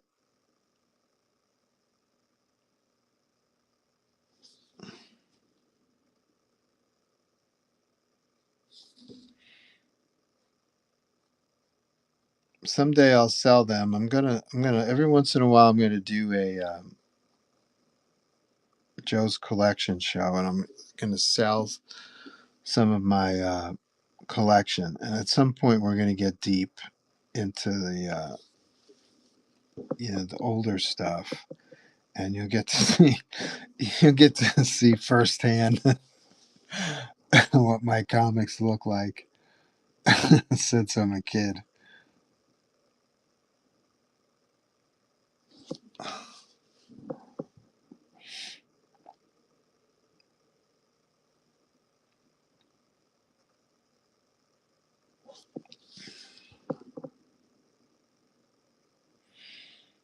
When I was at Northeast Comic Con this weekend, a guy bought a sketchbook with a remark, and he bought it because his son really took to it. It was really interesting. He saw it. It was, I don't know, it was at his level. His head just kind of cleared the height of the table, right? So he's looking at my table, and I can just imagine his angle. It was like probably pretty severe perspective. So there was an item right in the front. It was a sketch cover with Venom remark on it, or was it Spider-Man? I forget. But it had a remark on it, and he just puts his finger. I want that. I want that. And then his dad saw the price on it, and it was 70. So it was it was Spider-Man. So so he's like, oh wow, check this out. Look at this book. It's only $20, or whatever. Look at these prints, these pictures. We can put it on your wall. And the kid was like, I want this. So he was like, the father was afraid that the kid would destroy the book because he's so young, and he wanted to um, keep it in good shape. And I'm like, that's not what kids do. When I was that age with comics, I would just eat them. I'm being serious. I'm like, I just read them all the time. I'd be in bed lying on my back and just read comics all day long. And then I'd put them all in piles and read them again in order. I actually used to read them in order of. I'd take my favorite one, which is usually Spider-Man, and I would read that last. So I put them in reverse order. So the first book I would read would be the one I was least interested in. I actually still do that now that I'm thinking about it. So I'm kind of like saving the best for last, and I just like make my way through the pile, and then I make my way through the pile again and again and again. It just beat the hell out of them. So I kind of connect to to the father and the kid, because I knew if the kid is doing it right, he's going to wreck this book. So I just said, you know what, buy this one and preserve it, and I'll give you the display copy, which is kind of slightly beat up. And so he took the deal. So now we have a dad who's satisfied and who has a remarked sketchbook, which will remain in good shape for many years. And then now we have a kid who can go and chew on his other sketchbook and do whatever he wants with it, and his father won't care. Problem solved.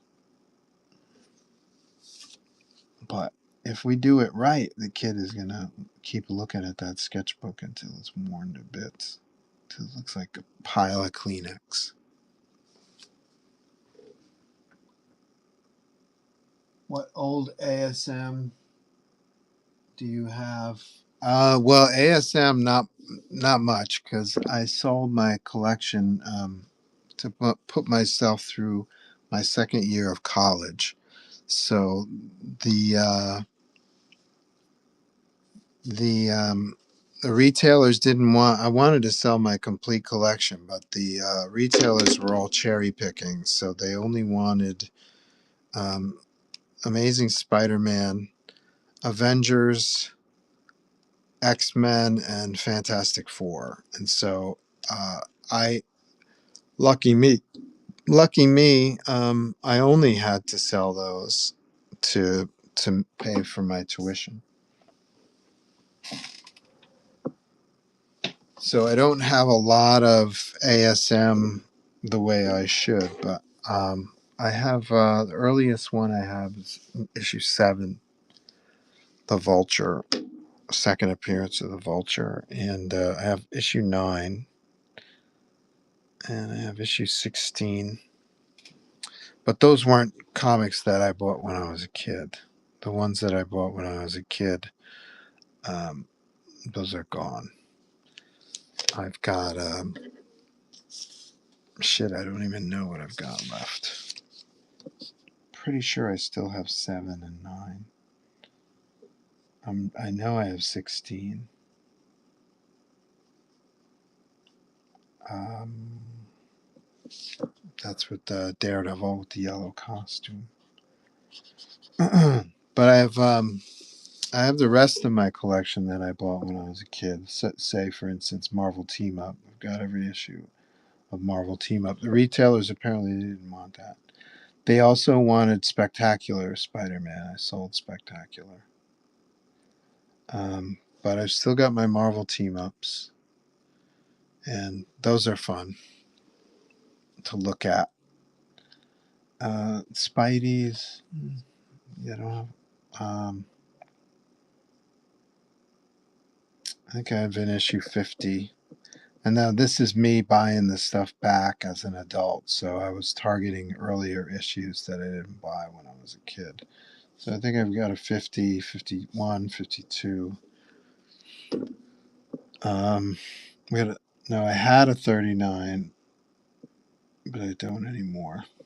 That was in my collection that I sold. Let's see. What old ASM do you have, Bear Pig? MD says it is great to see young kids that are interested at a con. I agree, and I will do my best to accommodate the kids. That's probably the main reason why I did the Cousteau books, was to get kids reading comics.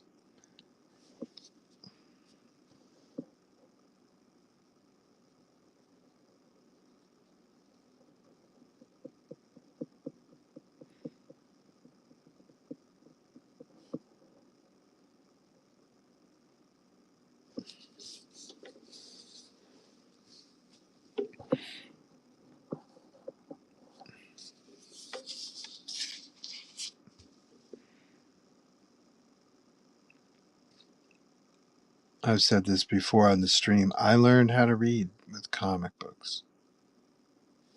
Yes, I had textbooks and Dr. Seuss type children's books and stuff like that, but I didn't read them as voraciously as I read comics. I don't think I did, at least.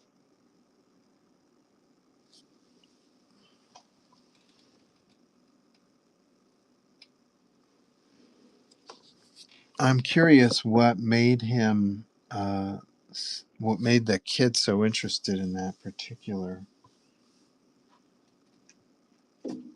sketchbook, too. Maybe it's just the Spider-Man drawing. Maybe it was just like in his line of sight, and he's like poking his head over the table. But his dad showed him a bunch of stuff.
Anybody interested in this? Let's see if I have an auction item up. I do.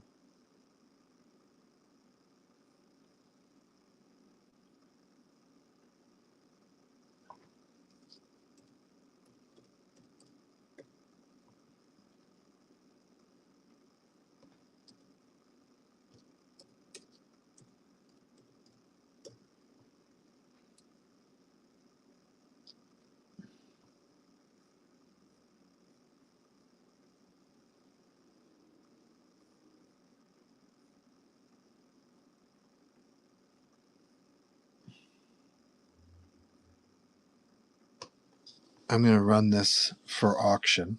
It's probably probably somewhere about a half hour away from being done. But the auction is running. Someone can buy it and watch me finish it. You can say, that's my piece that he's working on right now.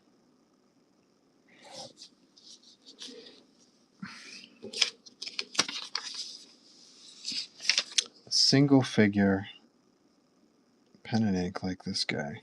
It's only $150 here on the stream or on my website, which is joestpierre.com or astronautinc.com. Either one links you to the website. Website has all my social media links too. If you're on Blue Sky or Facebook or Instagram or TikTok, I rarely go on TikTok. I just don't. I'm working on my video skills, but they are just not a priority. I don't know why.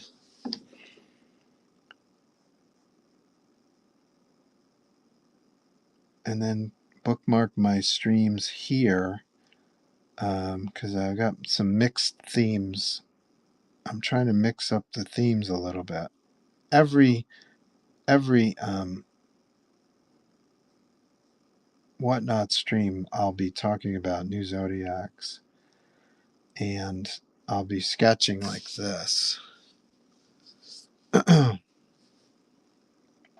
But I'm going to vary it, try to mix it up a little bit further. We'll do some remarked episodes. Like I said, I'll sell my comic collection if I can.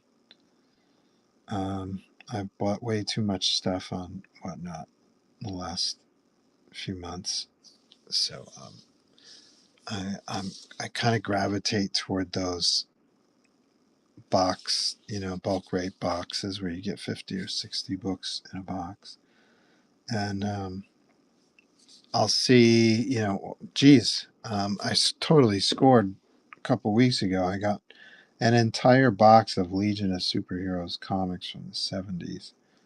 And that's been something on my list to collect for a while. So it's very cool to just check that box pretty quickly just from one auction.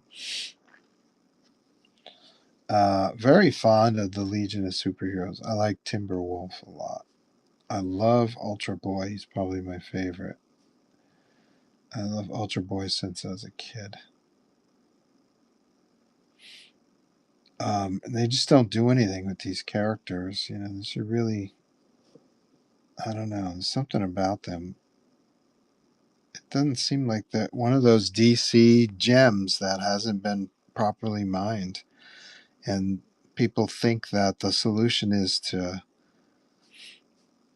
redesign them or call them different names or something like that instead of just telling really good stories with these characters. I don't know. Um,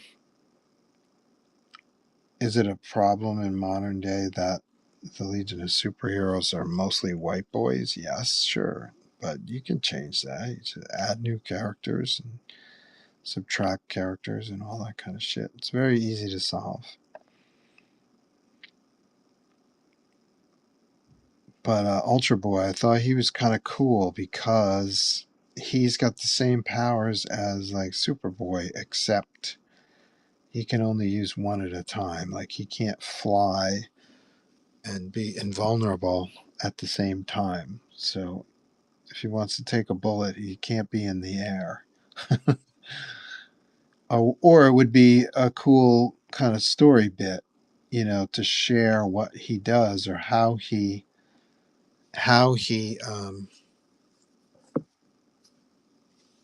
switches back and forth from one power to the other, how he can multitask a mission or an action by switching.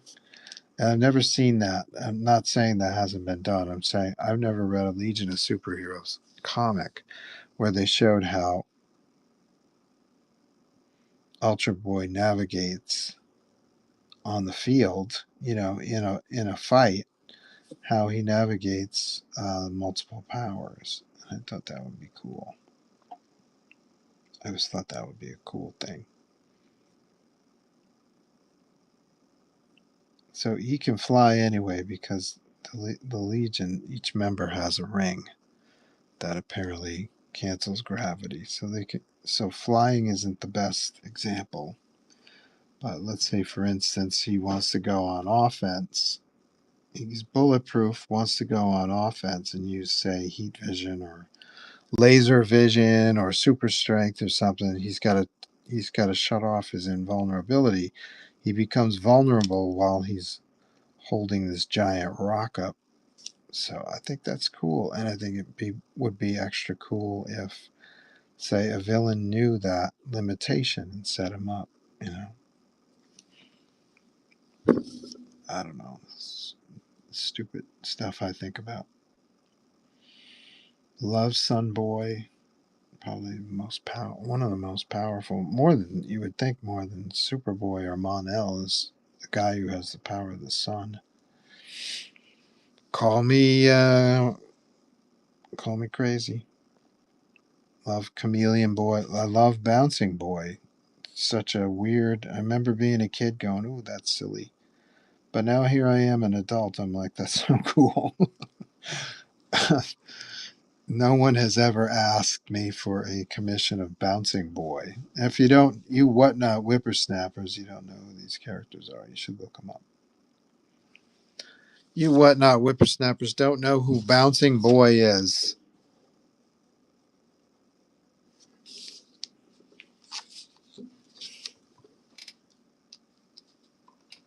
MD says this is looking amazing. I'm glad you like it.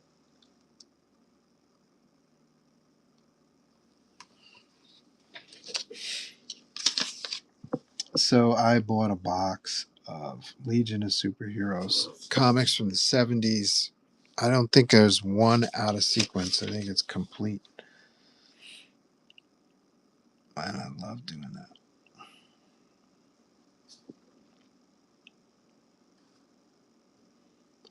So my point was, some of these boxes I'll see, like, say, maybe 5 to 10 books that I really like, but I don't want the rest. There's maybe 30 or 40 comics in that same box that I don't really want.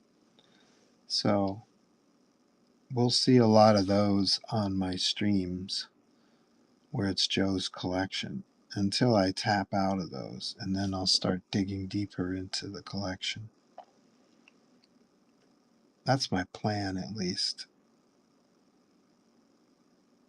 And it's like stuff that I would sell. It's not even stuff that is bad.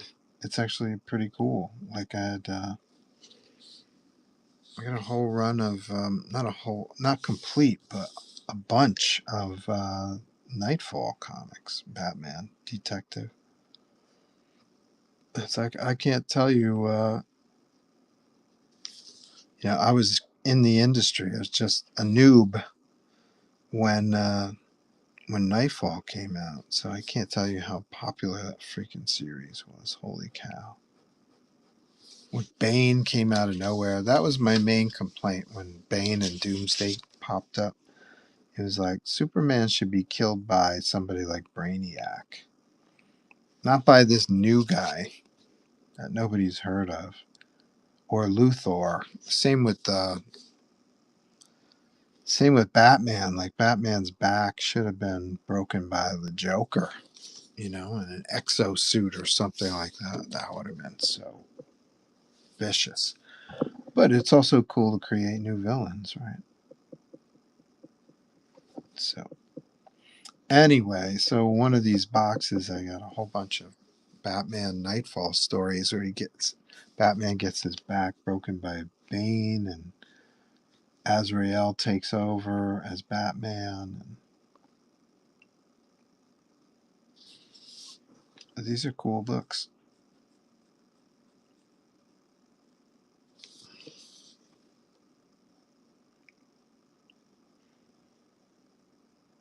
Another thing that I was chasing for a while is Walt Simonson Thor, because I've never read Walt Simonson's Thor.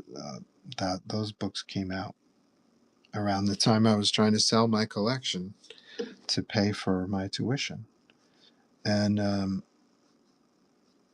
so now I'll see a box with like 5 or 10 issues of Simonson Thor. I'll jump on it. So I've done that so many times now that I've got like 3 or 4 copies of each one, almost. Got a. I think I completed the run. I haven't officially checked. No, I think I'm missing 2. But I've got triples and doubles of other numbers, because you're buying them in lots, and you can't control how many's in the lot. So I've got dupes up the wazoo. So happy to sell those. These are great comics.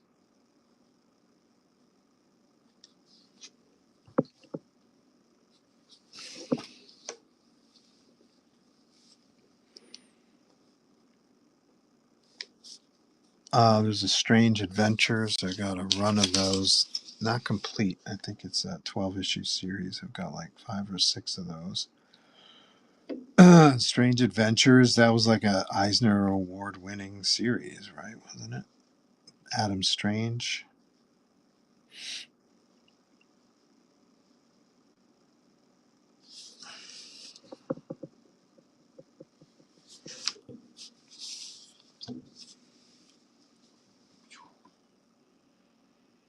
Custom Cut said, nice grab. Yeah, I told you. Well, Legion of Superheroes, right?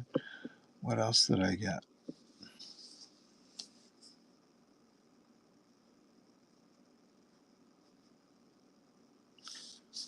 I'm trying to think. Some, I don't know. They've been coming in. I'm like, why did I get this?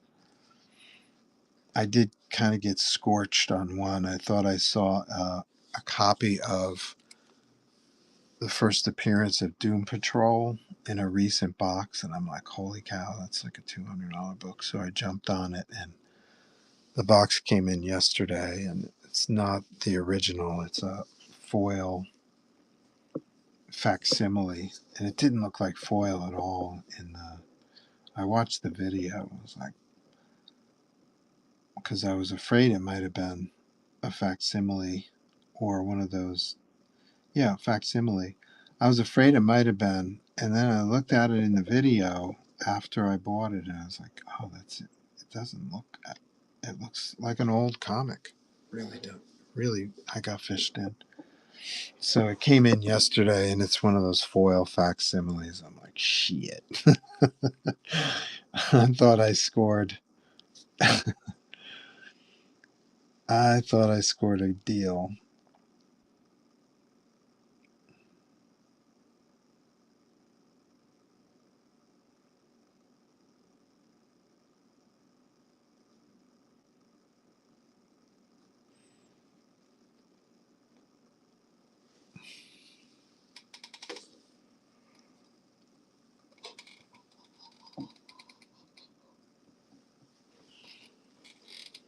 I'm probably going to blow out around 4. So if you guys have any final questions or anything like that, let me know. It's a pleasure to hang. Of course, I'll be here. It's Thursday. Tomorrow's Thursday. I'm here every Thursday at noon, except Thanksgivings or if I'm at a convention. So Thursday's my day. Very often I'll do Wednesdays lately, but Thursday's my day. So bookmark that. Stop by tomorrow if you have any questions. Come by tomorrow and ask them. If you think of any now, feel free to ask some questions. Spidey, almost done. Almost done. Maybe we'll color this one. I'll do that tomorrow. See how I feel. I want to keep things as affordable for people as possible.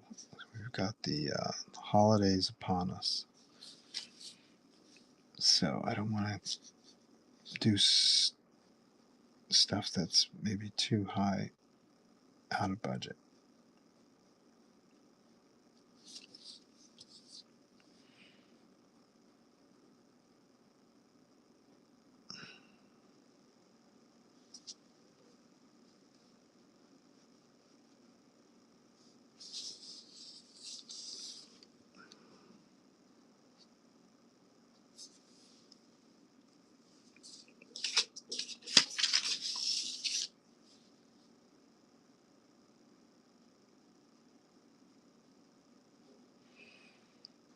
It was cold here in the Northeast.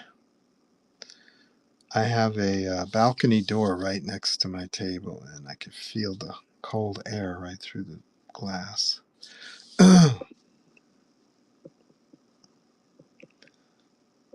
It's winter.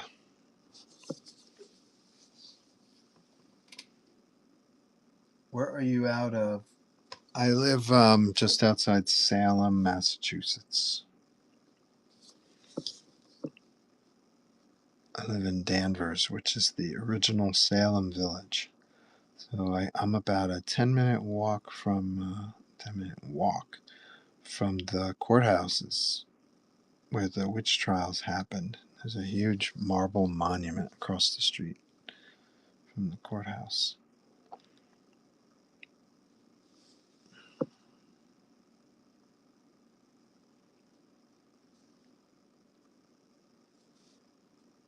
So I haven't figured out. I mean, I know they changed the name from Salem Village to Danvers to escape the negative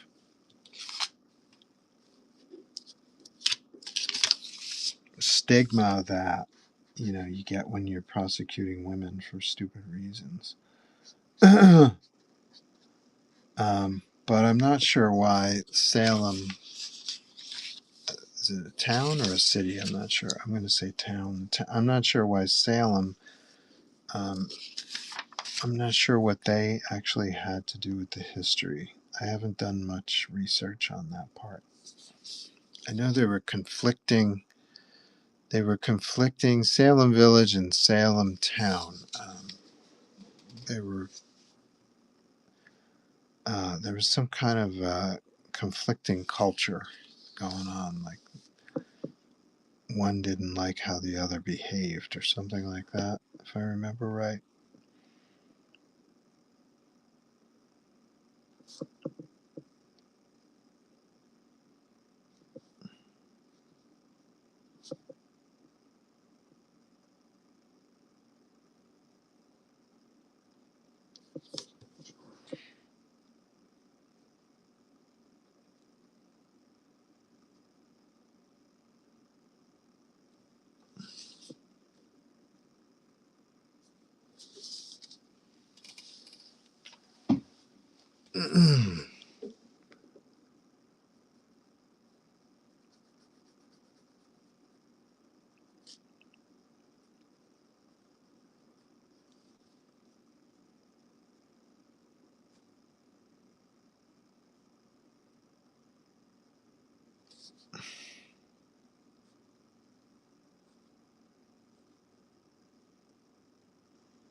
Yes, I'm gonna in a very short period of time, I'm gonna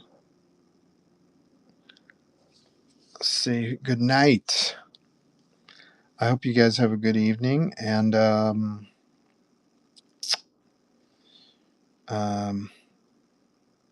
see you tomorrow, Thursday, at noon Eastern.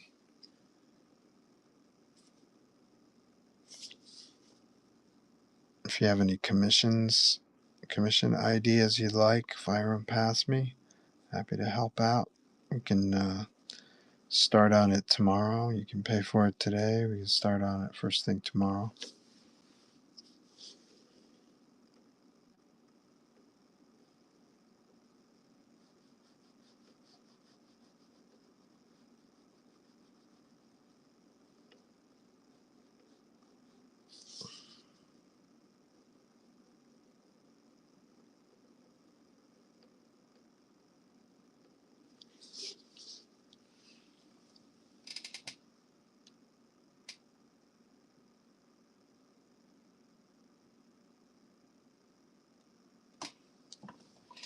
Very cool.